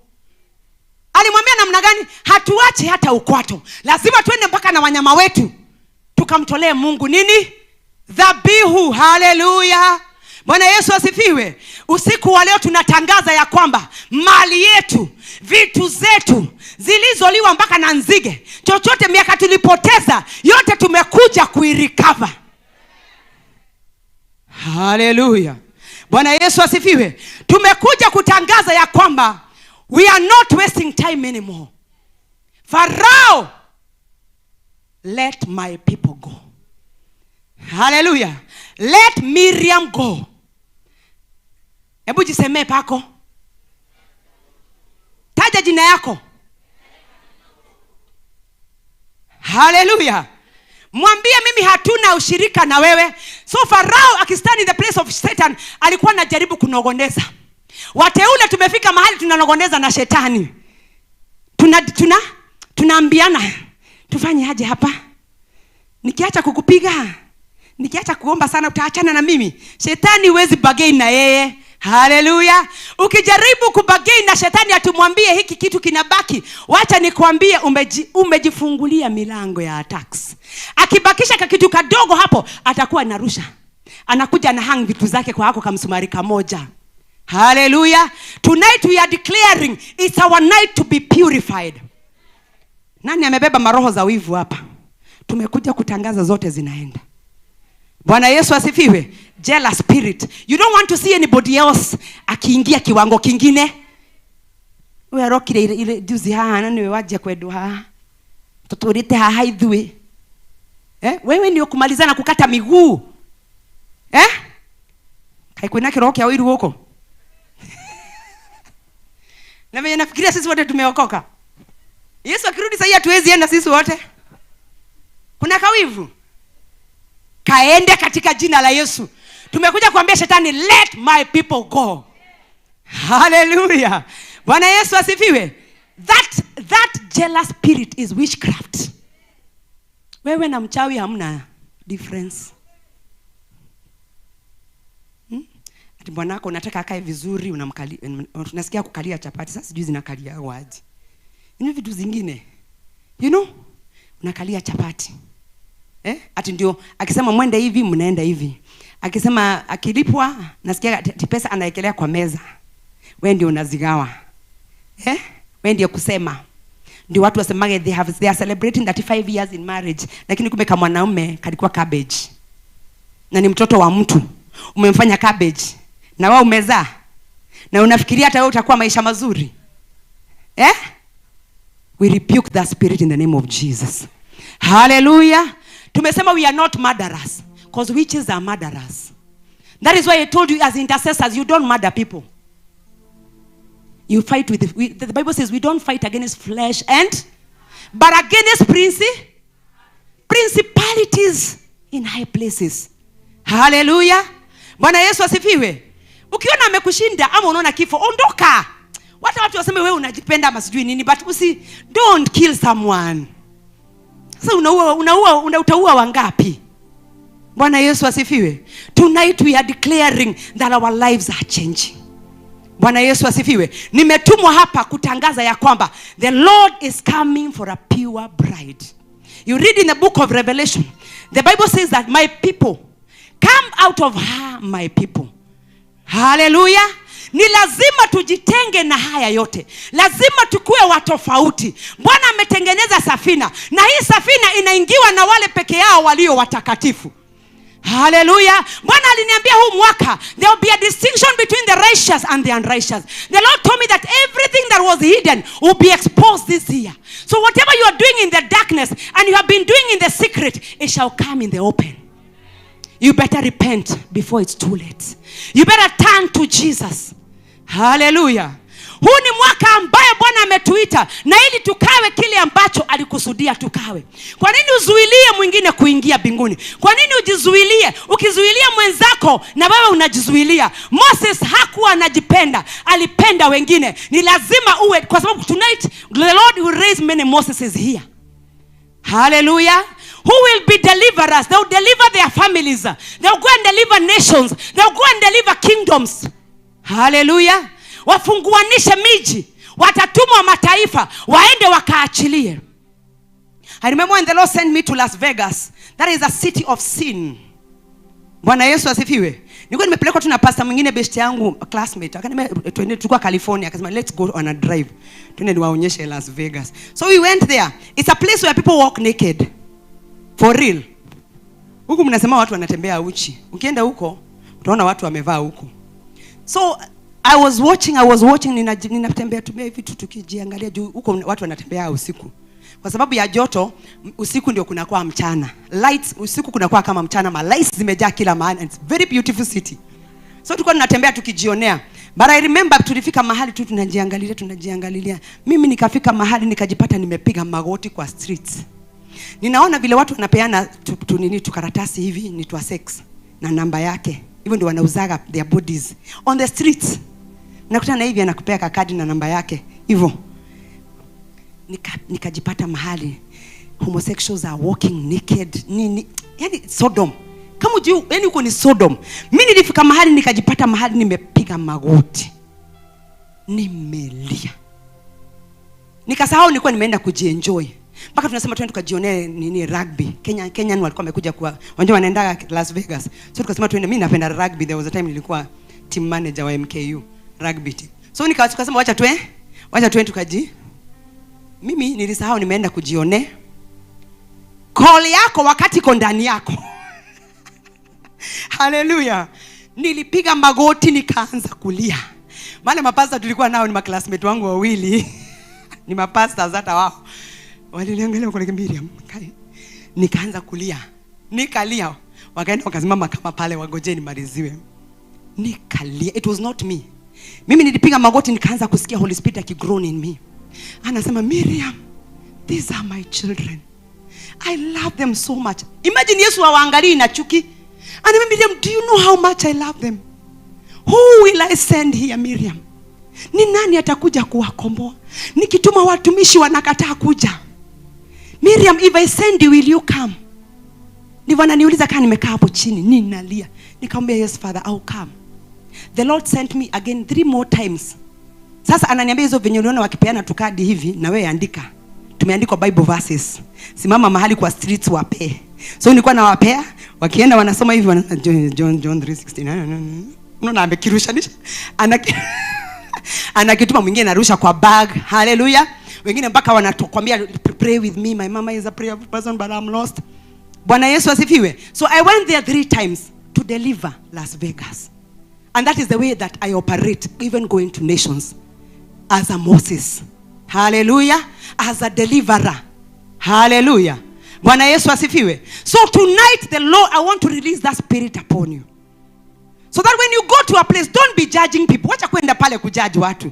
Unawaangalia na manyiria kwa sababu unaona kama wao ulifika. Go there and hear the heart of God. God told me one day, Miriam, I have given you my heart. I want you to be seeing people the way I see them. Hallelujah. Sitaki kuangalia hivi ni kuone juu hivi. Naweza kuangalia hivi ni kudharau. But if I see what God has put in you, I will love you. Bwana Yesu asifiwe. Just stand wherever you are because of time. The Lord is saying that my people are in prisons. Watu wangu wamefungwa na hakuna anayesema waachiliwe. Lakini tumekuja kutangaza ya kwamba ni lazima watu wa Mungu waachiliwe. Just inamisha tu uso wako. Start talking to God. Tell him, Father, I need your deliverance. Ni nini hicho kimekufunga? Ni nini hicho kinakuzuilia kumtumikia Mungu? What is that is holding you? Open your mouth. Start talking to God. 1 minute. Repent.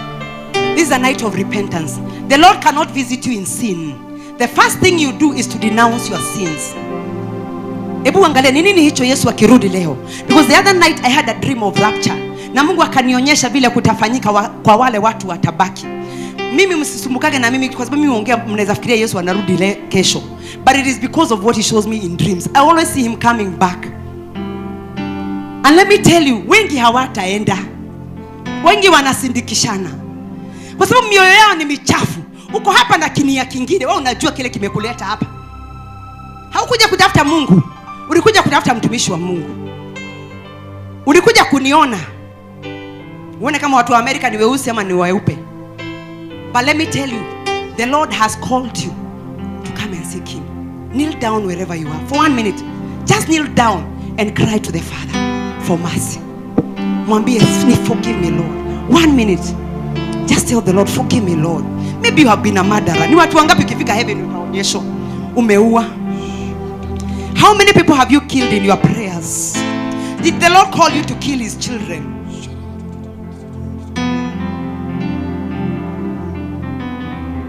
What have you been doing with what the Lord gave you?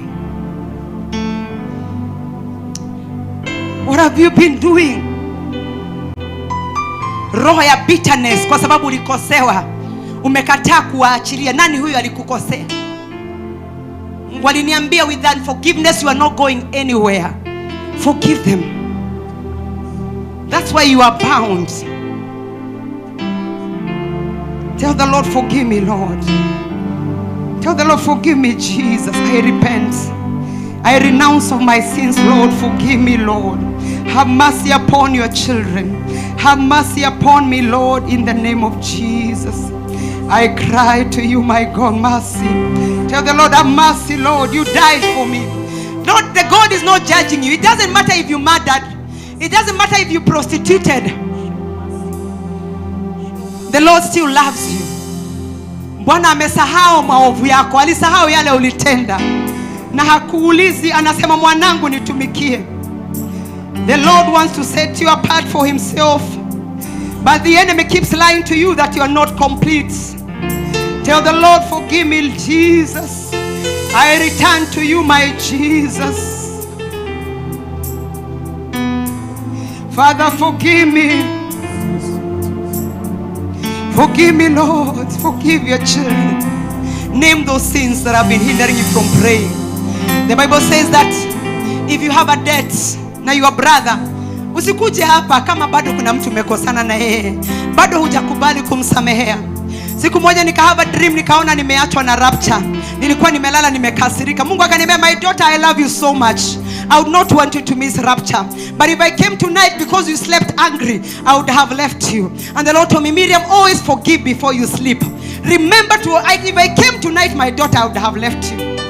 Forgive that person who hurt you. Mwambie baba, ninamwachilia mikononi mwako. Maybe it's even a person you cannot go and say sorry. Ama mwambie akusamehe. Lakini ambia baba, nimekupea baba. Ameniudhi. Lakini namweka kwa msalaba. Yesu alikufa. Angalia Yesu kabla akufe. Alisema, forgive them, Father, for they didn't know what they are doing. Forgive them. They hurt you, but forgive them. Your parents left you, forgive them. Ni Mungu alikuwa anakuunda. Hiyo wilderness haikuwa ya kumalizwa. Ulipigia mtu simu hakukupigia na ulikuwa unamsaidia zamani. Bwana anasema msamehe, ni mimi nilimkausha moyo wake. Wacha kumdharau. Sikutaka akusaidie ili nionekane ni kama sijafanya. Kumbe ni Mungu aliondoa marafiki wabaya ama marafiki wetu. Mungu alikuwa anakuokoa kwa jambo lililokuwa mbele na wewe ukuliona. Waimbaji, mnawezaje kuja kuimba hapa na mioyo michafu? Bingu linafungika. Mwambie baba nisamehe. The worshipers, intercessors, how can you pray for your brother or your sisters?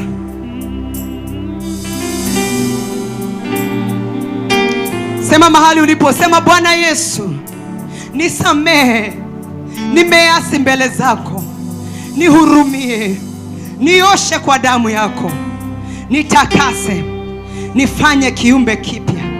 Usiku wa leo nakataana na dhambi. Shetani hauna nguvu juu yangu.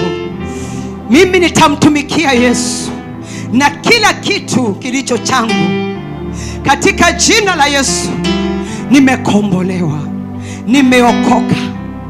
In Jesus' name. I want you to rise wherever you are. The Bible says in Isaiah 42:22, but these are a people plundered and despoiled. All of them are trapped in caves or are hidden away in prisons.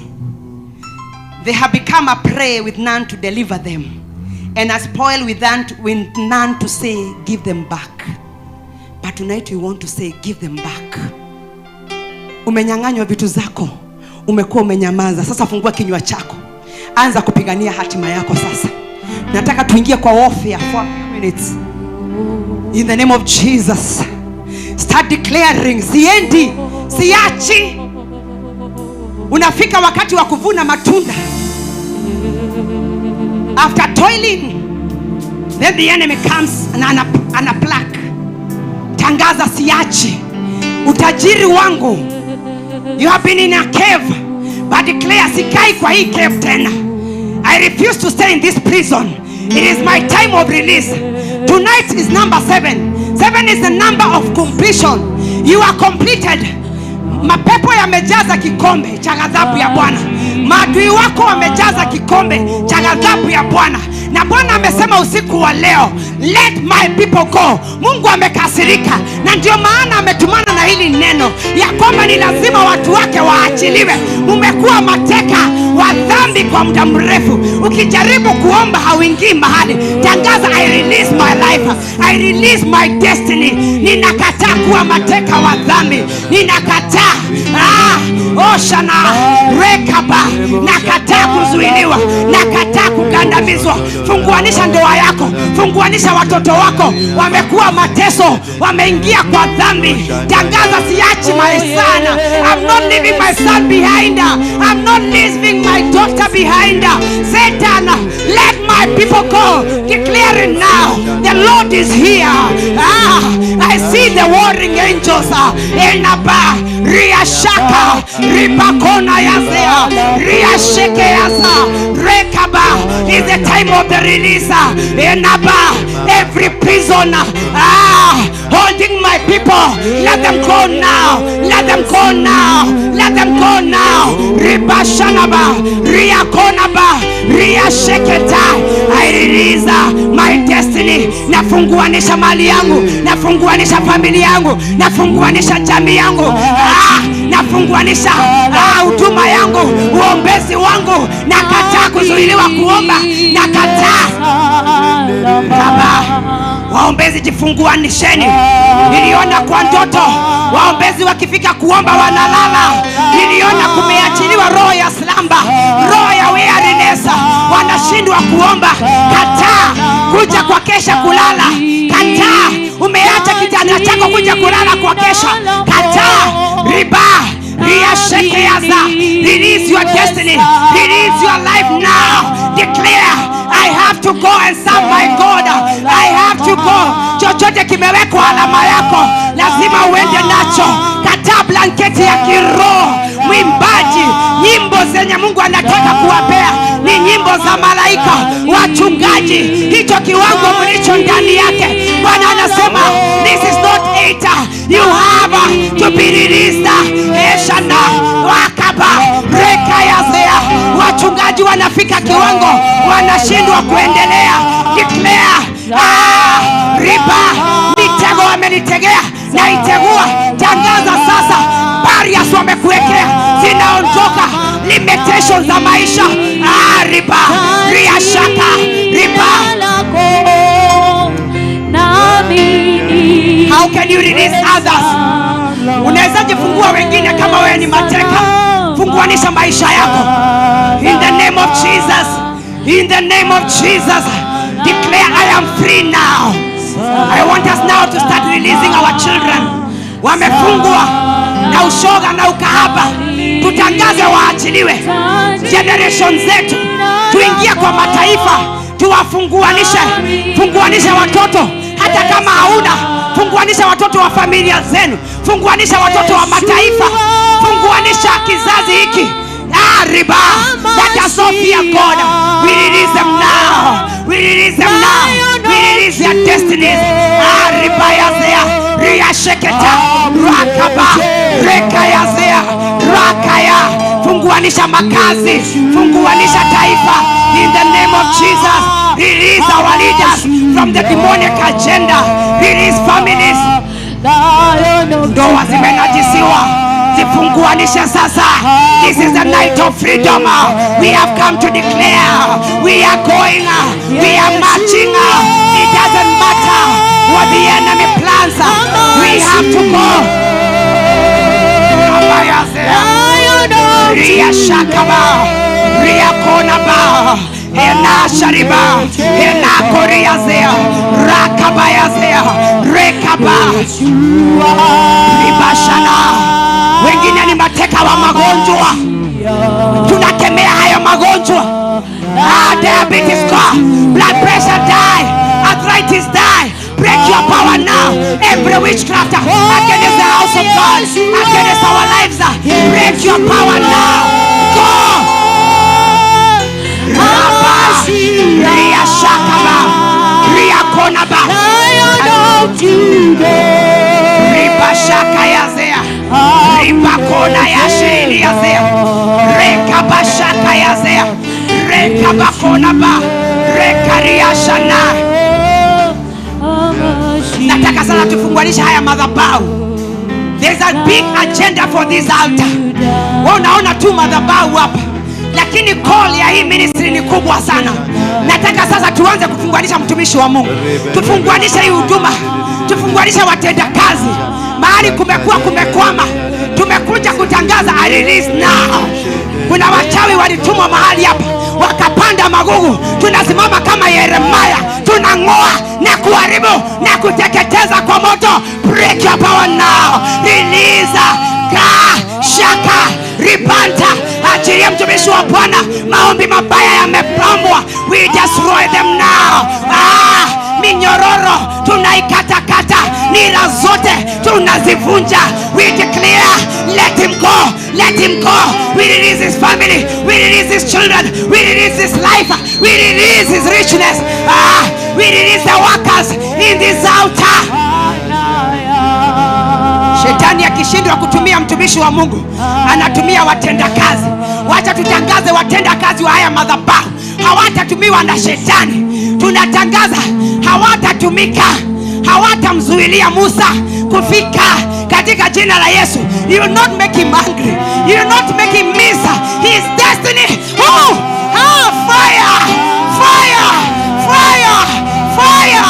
Nakaba rekaria. Every destiny killer sent here, wither and die, wither and die. Rakaba shakata rekaba. You spiritual hacker, wither and die. Spiritual robber, wither and die. Ribashanaba riakonaba. Mademo ria shekeaza. Maro za wivu, maro za masengenyo, maro za kuua. We destroy you now. We have come to declare the time has come for the servant of God to move. We have come to declare a release. Let his family go, let his life go. Release his destiny, release his richness, release his ministry. Fire, fire. Hey, let the blood of Jesus speak now. Mahali Mungu anataka aende, ni lazima aende. Ni nani huyu anaweza kunena kama Mungu hajanena? Ni nani huyu anaweza kuzuilia Mungu? Ni nani huyo amedelay hii ministry? Not anymore, not anymore. We declare nations are opening up. We call whatever has his name, we release it now as his intercessors. We release what the Lord wants to do. Tunaitisha watenda kazi waliofungwa mataifa, tunawafungua, tunawaachilia kile wameshika, waachilie. Thank you Jesus. Thank you Lord. Thank you Lord. In the name of Jesus.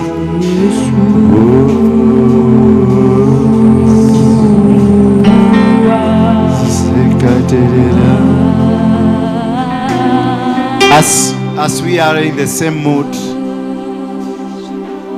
as we are in the same transition, the precision of prayer, we have heard the preacher of today say how our children have been taken away, how our sons have been taken away, our daughters, our fathers, our family, our country, our economy, our Africa has been taken away. We came to say, let my people go.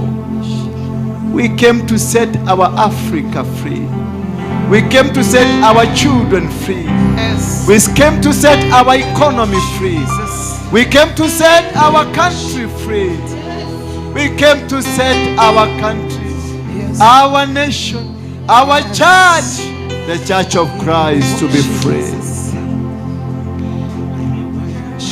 In the book of Joshua 10:16 to 27, Joshua killed about 5 kings. We have been dominated by kingdoms of LGBTQ, kingdoms of poverty, kingdoms of sorcery, kingdoms of isolation, stagnation, limitation. And we have come to kill all those kingdoms.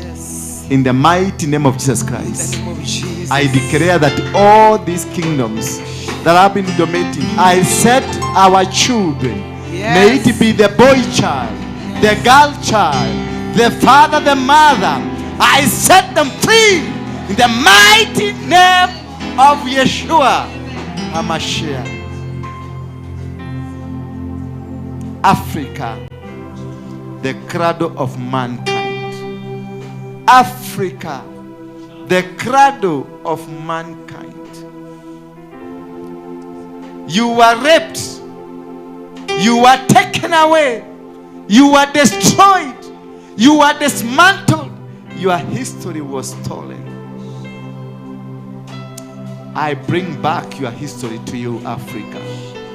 I bring back to you your dignity. I bring back to you your power. I bring back to you your worship. I bring back to you your God. I bring back to you to your authority. I bring back to you to your reparation. Africa, you are free. In the mighty name of Jesus. Africa, Kenya, you are the cradle of mankind. Somebody lift up your hands. Can we all of us say, Africa, Africa? Africa, Africa. You are the cradle of mankind. You are the cradle of mankind. The Garden of Eden. Garden of Eden. Restore. Restore. You are restored. You are restored. You are restored. You are restored. You are restored. You are restored. For the revival of mankind. For the revival of mankind. In the name of Yeshua HaMashiach. Thank you. Somebody say amen. Now that Africa is free, men of God, Pastor, you just come closer. The other soldier, come closer. All pastors, men of both men and women, just come to the altar here. We are lighting Africa back. We are lighting our sons back. We are lighting our daughters back. Just come at them. We were lighting these candles, Bishop. Shika candle kila wako hapa mbele. Just line up here. Line up here. Line up here, please, kindly. Kindly, men of God. We are going to pray. Bishop, come and lead us to pray for this candle. As patia kila mtu hawa wako mbele kwanza, then ushers tutapatia wale wengine, kila mtu atapata candle yake. Then we shall light this candle after the prayer by Bishop. Pray for this candle. Pray for the boy child, girl child, our economy, our nation, our Africa, our soul, our church, for the igniting the fire. When the king of UK came to Kenya, he went at the Uhuru Gardens. You know that family is a family of Freemasons. And this is where they lost the touch, at the Uhuru Gardens. When the king came, he was accompanied by our president, and they went to the Uhuru Gardens and they lit a fire that they have restarted again, Freemason, to stop the revival. Today we are canceling that fire. In the mighty name of Jesus Amen. Christ. We are canceling that fire as we reignite this nation back to the glory of God. Amen. Go ahead. Amen. Nyosha mikono yako mbele za Bwana. Neno la Bwana ni kweli, na Mungu atashindana na kiumbe alichokiumba. Bwana Yesu akatangaza akasema, nitalijenga kanisa langu na milango ya kuzimu haitalishinda. Mipango yote ambayo shetani amepanga kinyume na kanisa la Kristo, kuanzia nchini Kenya kwa mataifa yote, tunatangaza ya kwamba haitafanikiwa. Tunapoenda kuomba, jua ya kwamba wakati umewadia. Kuna neno ambalo mtumishi amesema, come out, come out. The book of Revelation chapter 18 verse number 4, the Bible says come out. Tunapoenda kuhakisha hii kanto mwangaza ukitokea jijini Nairobi, the capital city of Nairobi, the Church of Kenya has risen up. Denominations and the religions, they are fading away, and now the Church of Jesus in a shine is gonna shine all over Kenya, East Africa, Africa, and the entire world for the glory of God. Baba, katika jina la Yesu tunasema ni asante, maana ulituita na tukaitika, kila mmoja aliye mahali hapa Bwana, na tumekuomba ya kwamba watu wote wale ambao wamefungwa wako huru katika jina la Yesu. Unaweka watu wako huru ili wapate kuenenda. And now we are your voice. We are blowing the trumpet and saying, let my people go. Let my people go. And the church is moving. The church has risen and is moving from the nation of Kenya. We're gonna obey your great commission. Go ye. Hallelujah. As we lead these candles, as we lead the fire, we are ready. Prepare your heart. Be ready. Time has come for the anointing of go ye. We gonna go ye all over for the glory of God. And this movement of paradigm shift, we are shifting our Father. The church is shifting from man to Jesus. In the name of Jesus. Kanisa linatoka kwa mikono ya wanadamu. Kanisa linatoka kwenye minyororo ya ujinga na upumbavu. Kanisa la Kristo linatoka, liko huru katika jina la Yesu. As we lit the candles, as we lit these candles, in the name of Jesus, the church, we are declaring, we are free to obey. We are free to obey. We are free to obey the great commission of going. Hallelujah. Hallelujah. Make sure if you have your candle, yes, you can use your candle to light another candle. It's just a sign ya kwamba wewe mahali utaenda utawakisha na mwingine. Wewe wakisha kando ya mwingine in the name of Jesus. Wale ambao tumewakisha kando, you can also light another candle. This is just a symbol of your life will be your life. Itaenda ku affect other lives in the name of Jesus. In the name of Jesus. Yule ambaye kona kanto, wewe wakisha yule aliye karibu na wewe. Na vile ambavyo tunafanya kuanzia sasa, unaporudi nyumbani, mahali unafanya kazi, be the light, be the light. Wacha watu wakakupate kufuata katika jina la Yesu Kristo. Hallelujah.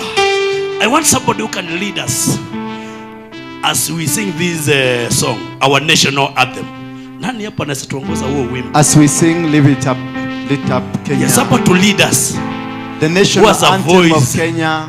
The nation is yes, a prayer. Yes. is a prayer. Somebody We are to praying. lead us. Keep One on. of our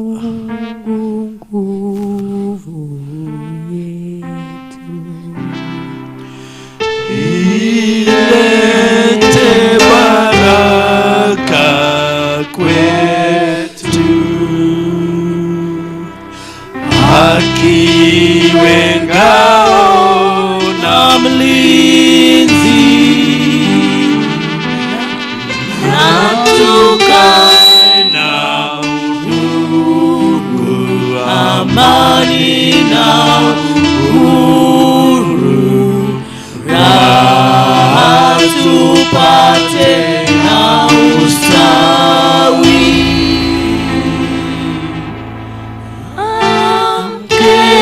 Amkeni ndugu zetu, tungane sote bidii, nasi tujitoe kwa nguvu, nchi yetu ya Kenya tunayoipenda, tuwe tayari kuilinda, na tujenge taifa letu,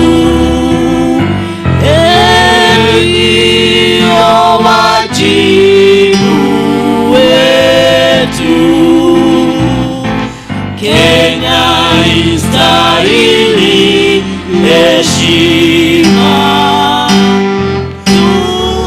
tungane mikono pamoja kazini, kila siku tuwe na shukrani. The reason of singing this song is to set our country free. Yes, Lord. We lift our flag higher. Thank you, Jesus. As we tackle the entire world, Yes. as we release the revival to the rest of the world, Yes, Lord. that Kenya will conquer always. Yes. You as a Kenyan will win always. We win. Wherever you go, you will be received. Amen. Whatever you will want to do, you will succeed. Yes. Any country you will go, you will be received with 2 hands. Yes. Favor of God and favor of man will be with you.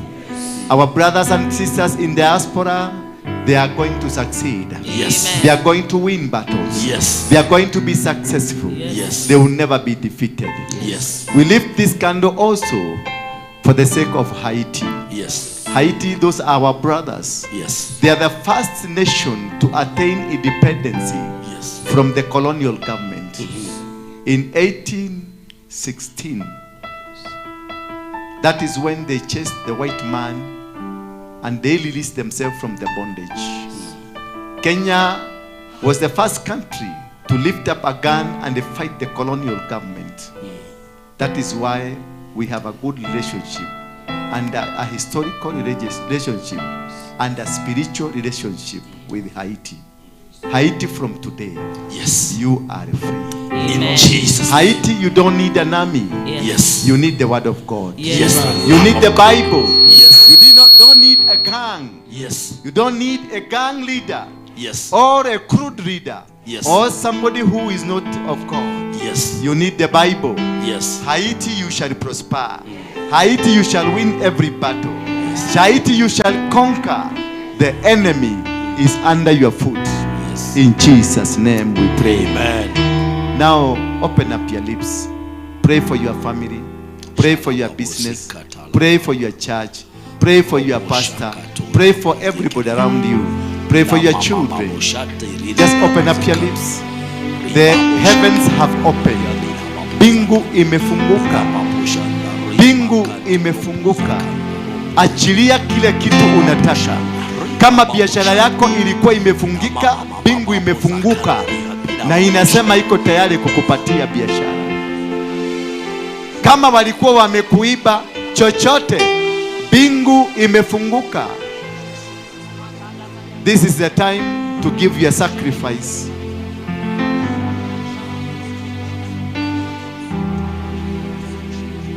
You don't put your candle off. Give your sacrifice now on whatever that you want. Dedicate your business. Dedicate your children. Dedicate your ministry. Dedicate them in Jesus.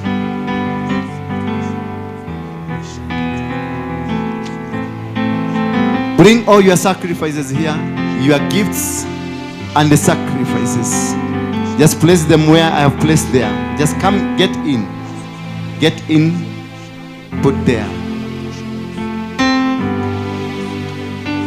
When King Solomon alimaliza kujenga nyumba ya Mungu, alitoa mbuzi 1,44,000 kisha akatoa ng'ombe weka kule 40 ambazo zote zilikuwa 188,000. That is the time he made declaration which are going to be made here because of building this altar, reigniting this altar, and reigniting the lives of the people. Just do it quickly. Do it quickly. Bring anything that God asked you to bring. Anything that you have. It is a sacrifice for the nation, for the country, for your children, for your family, for this ministry, for your health, for your business, for your relationships, for your marriage. It is a sacrifice.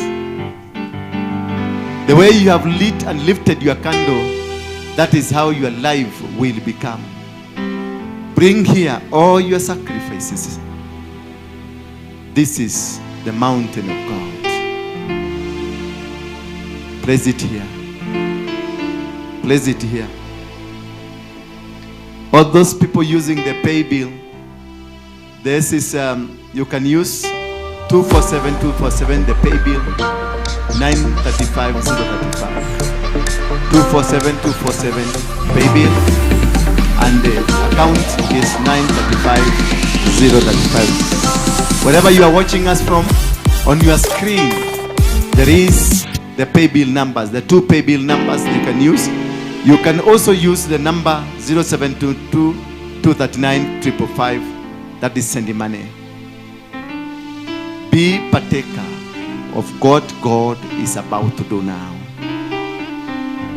It will never occur to you again what is occurring to you tonight. You've never seen this. You've never seen Jesus being in this house. I can see the 7 archangels already with us. I can see Jesus himself in the house.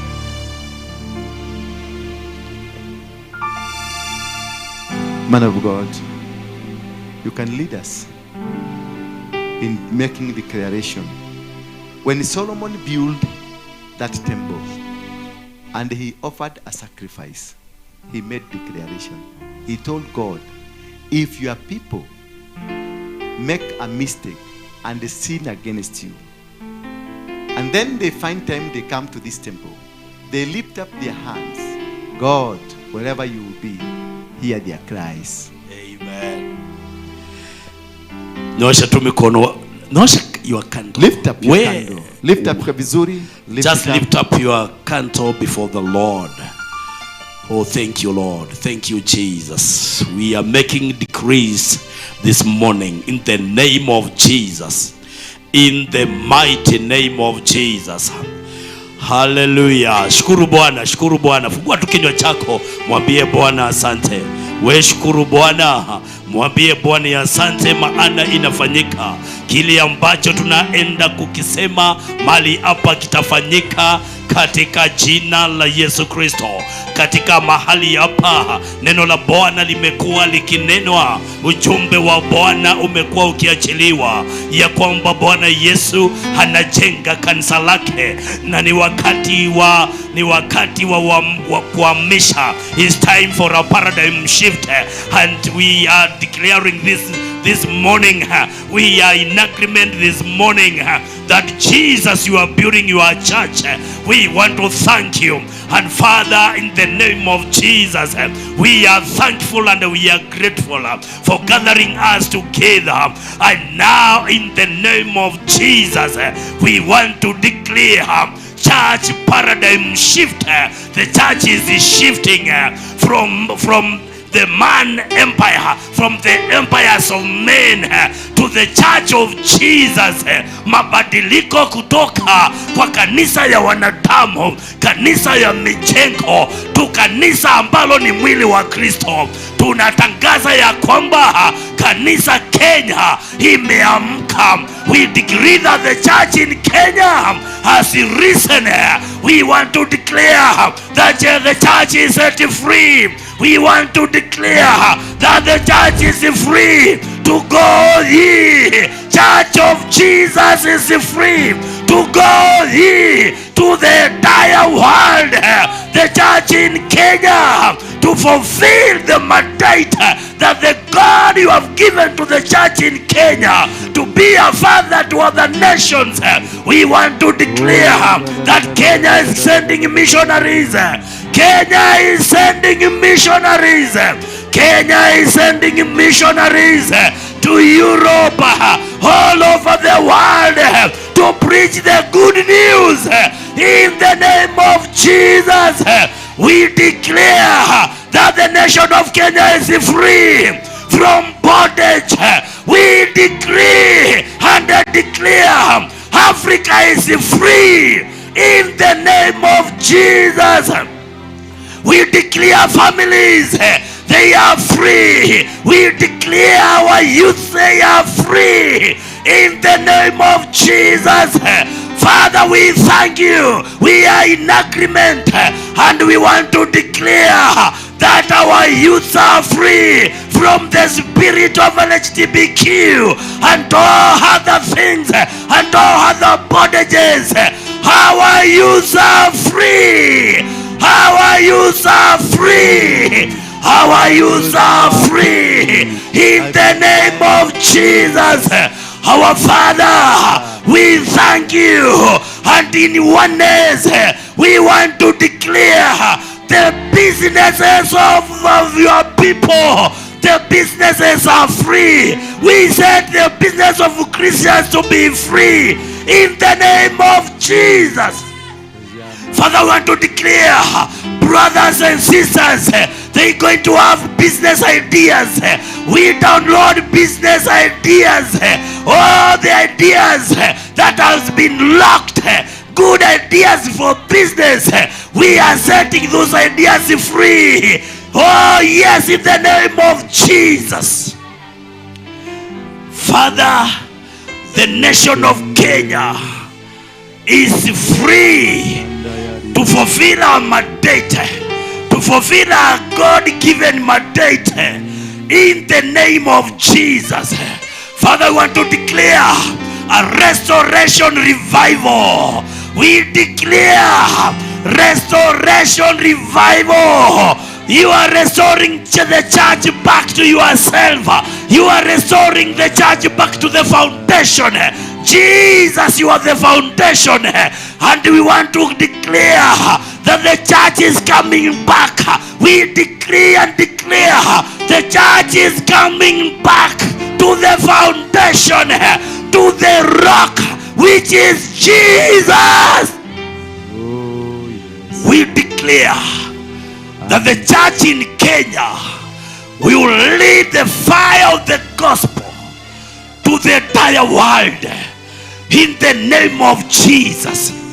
Father, we declare for a total church paradigm shift, apostolic movement in the entire nation, 47 counties in East Africa, Africa, and the entire world, an apostolic movement, equipping the saints for the work of the ministry. We declare from this pulpit, we declare from the city center, the capital city of Kenya, Nairobi. Nairobi will be the springboard. Nairobi set free. Nairobi belongs to Jesus. Nairobi belongs to Jesus. Father, we thank you. We want to declare this place for the morning glory. People will come from all over the city of Nairobi. We call upon all the city dwellers. Yes. We want to call all the brothers and sisters to this place from Monday to Friday, from 5 a.m. the morning, to be coming to pray in this place. Father, we thank you because you have done it. In Jesus' name. In the mighty name of Jesus. Say amen. Say amen. Church, I want to declare there is a total church paradigm shift. Watu wa Mungu watapendana. Yani wahubiri wamekuwa wanachukiana na wanauana, wanawekeania mitego, wanawana kwa sumu. A total paradigm shift. Wanaanza kupendana, watabarikiana katika jina la Yesu Kristo. Hapa nchini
we bring them back to their God, and we bring them back to recognition that every time from today, they will be recognized as genuine, as strong, as men and women of God.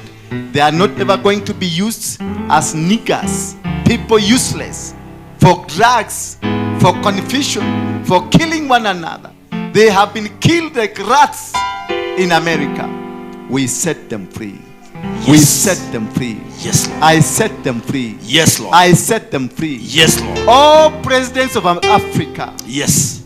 You will never again sell Africa to those who hate Africa. Africa belongs to God. Yes. You shall never be allowed. Yes. And we declare and decree from today that whichever president in Africa that has a mentality of selling Africa to the people that hate Africa will be uprooted from that seat and shall be given to the men and the women of God who will rule with the wisdom that Solomon sought. That the economy that was plundered, Africa is the richest continent in the world. Yes. But the economy of Africa is building roads in America. The economy of Africa is building roads in Europe. The economy of Africa is building roads in Asia. Yet there are no roads in Africa. Yet there are no hospitals in Africa. Yet there is nothing in Africa. We retain this wealth. Yes. We retain to benefit our children. Yes. They will never steal our wealth again. They will never steal the land of Africa again. They will never rape the land of Africa again, because this is the land of mankind. Yes. Africa, you are free. You are free. Yes. In Jesus' mighty name. Amen. Amen. Praise the Lord. In that mode of prayer, just raise your candle. We want to pray for the boy child. Praise the Lord. Isaiah chapter 8 verse number 18. The word of God says, behold, I and the children whom the Lord has given me, they are for signs and wonders. So can you just make a prayer before the Lord that our boy child, the fruit of our womb, they will become a sign and a wonder for the kingdom of God wherever they go. In schools, our children shall become a sign and a wonder. In schools, they will not be in LGBTQ. They will not be in gay. They will not be in lesbianism. In the name of the Lord, Father, every spirit that is attacking the boy child, every spirit that is attacking our children, our brothers, our sisters, on this altar tonight, we decree and declare that spirit is uprooted from the root, from the foundation, in the name of the Lord. You told Jeremiah in Jeremiah chapter 1 verse number 18, behold, I have set you over nations and over kingdoms, to root out, to pull down, to cast down and to destroy.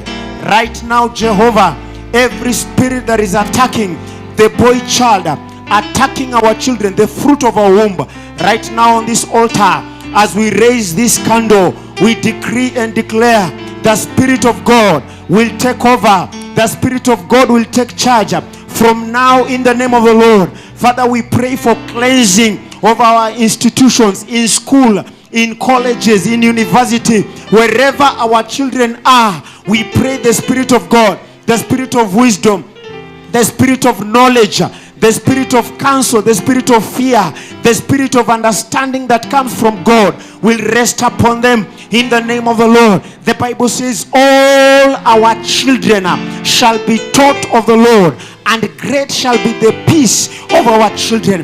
Therefore tonight, Jehovah, we prophesy over the boy child. From this day they will be taught of the Lord in the name of the Lord. Every spirit that is not from God, we uproot it now in the mighty name of the Lord. The Bible says the fruit of our womb is blessed, and children are heritage from the Lord, and the fruit of our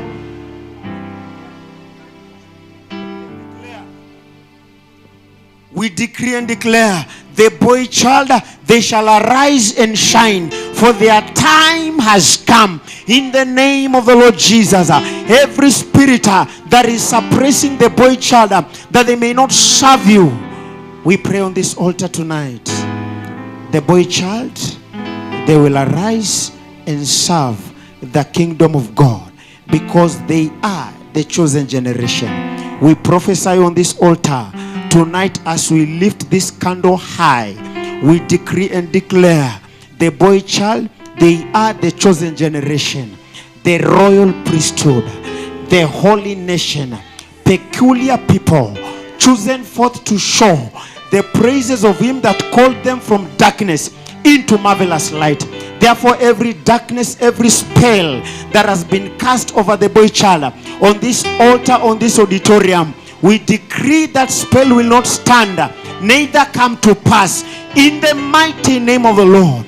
And we decree light to shine upon their ways. The Lord is their lamp and their light. We pray in Jesus' mighty name.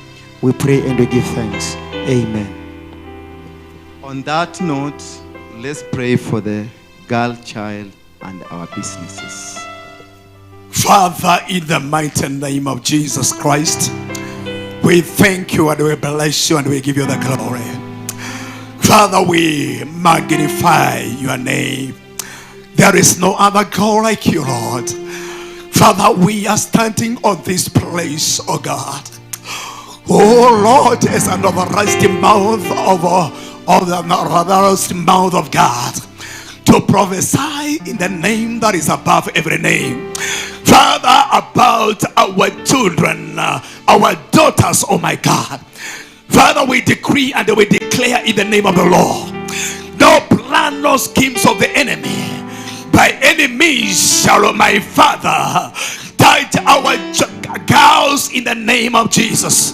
We commit our children, my Father, our girls, daughters, Almighty Father. We decree and we declare in the name of Jesus Christ, they shall prevail in the land. Whatever is planted against their lives, we raise against it right now in the name of Jesus Christ. The Bible says, oh Lord, we shall decree a thing and it shall be established, oh my Father. We say to our daughters, oh my Father, we decree and declare they are preserved in the blood of Jesus Christ. They shall prevail, oh my God.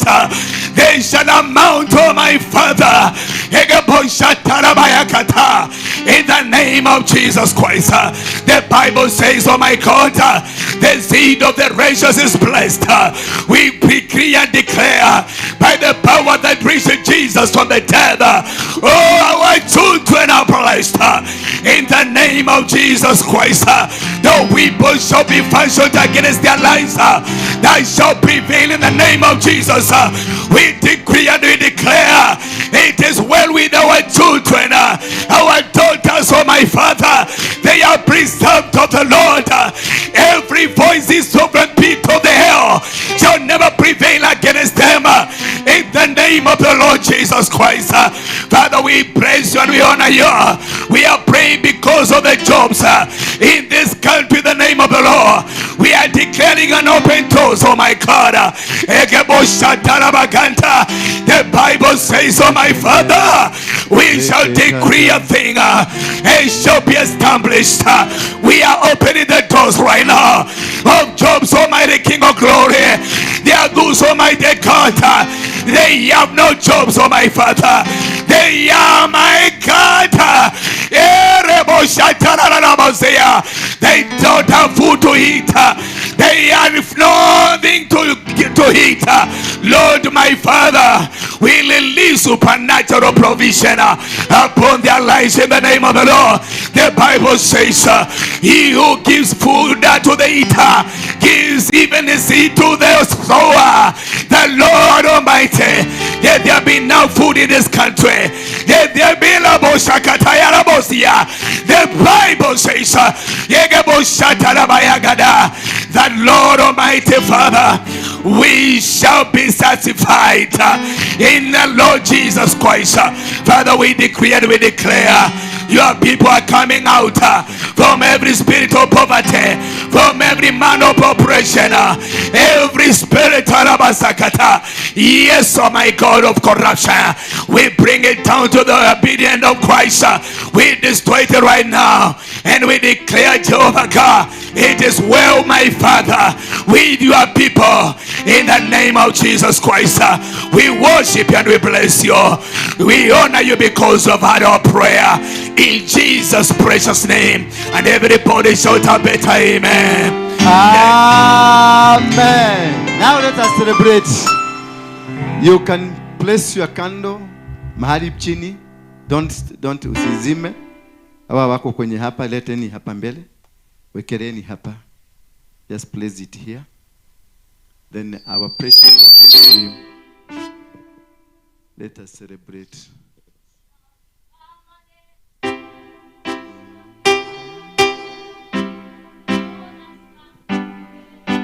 It shall be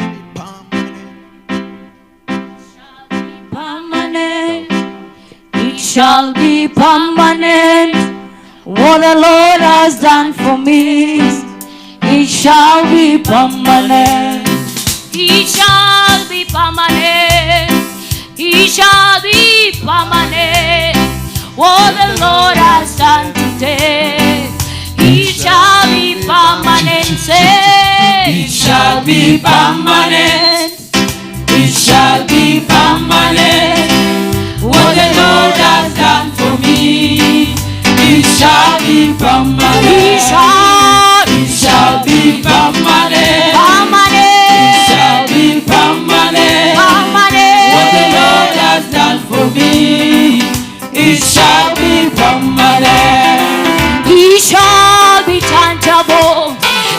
incomparable, glorious and mighty.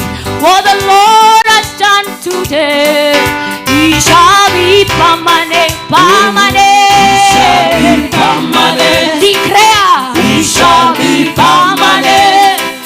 What the Lord has done to me, He shall be permanent. He shall be permanent. He shall be permanent.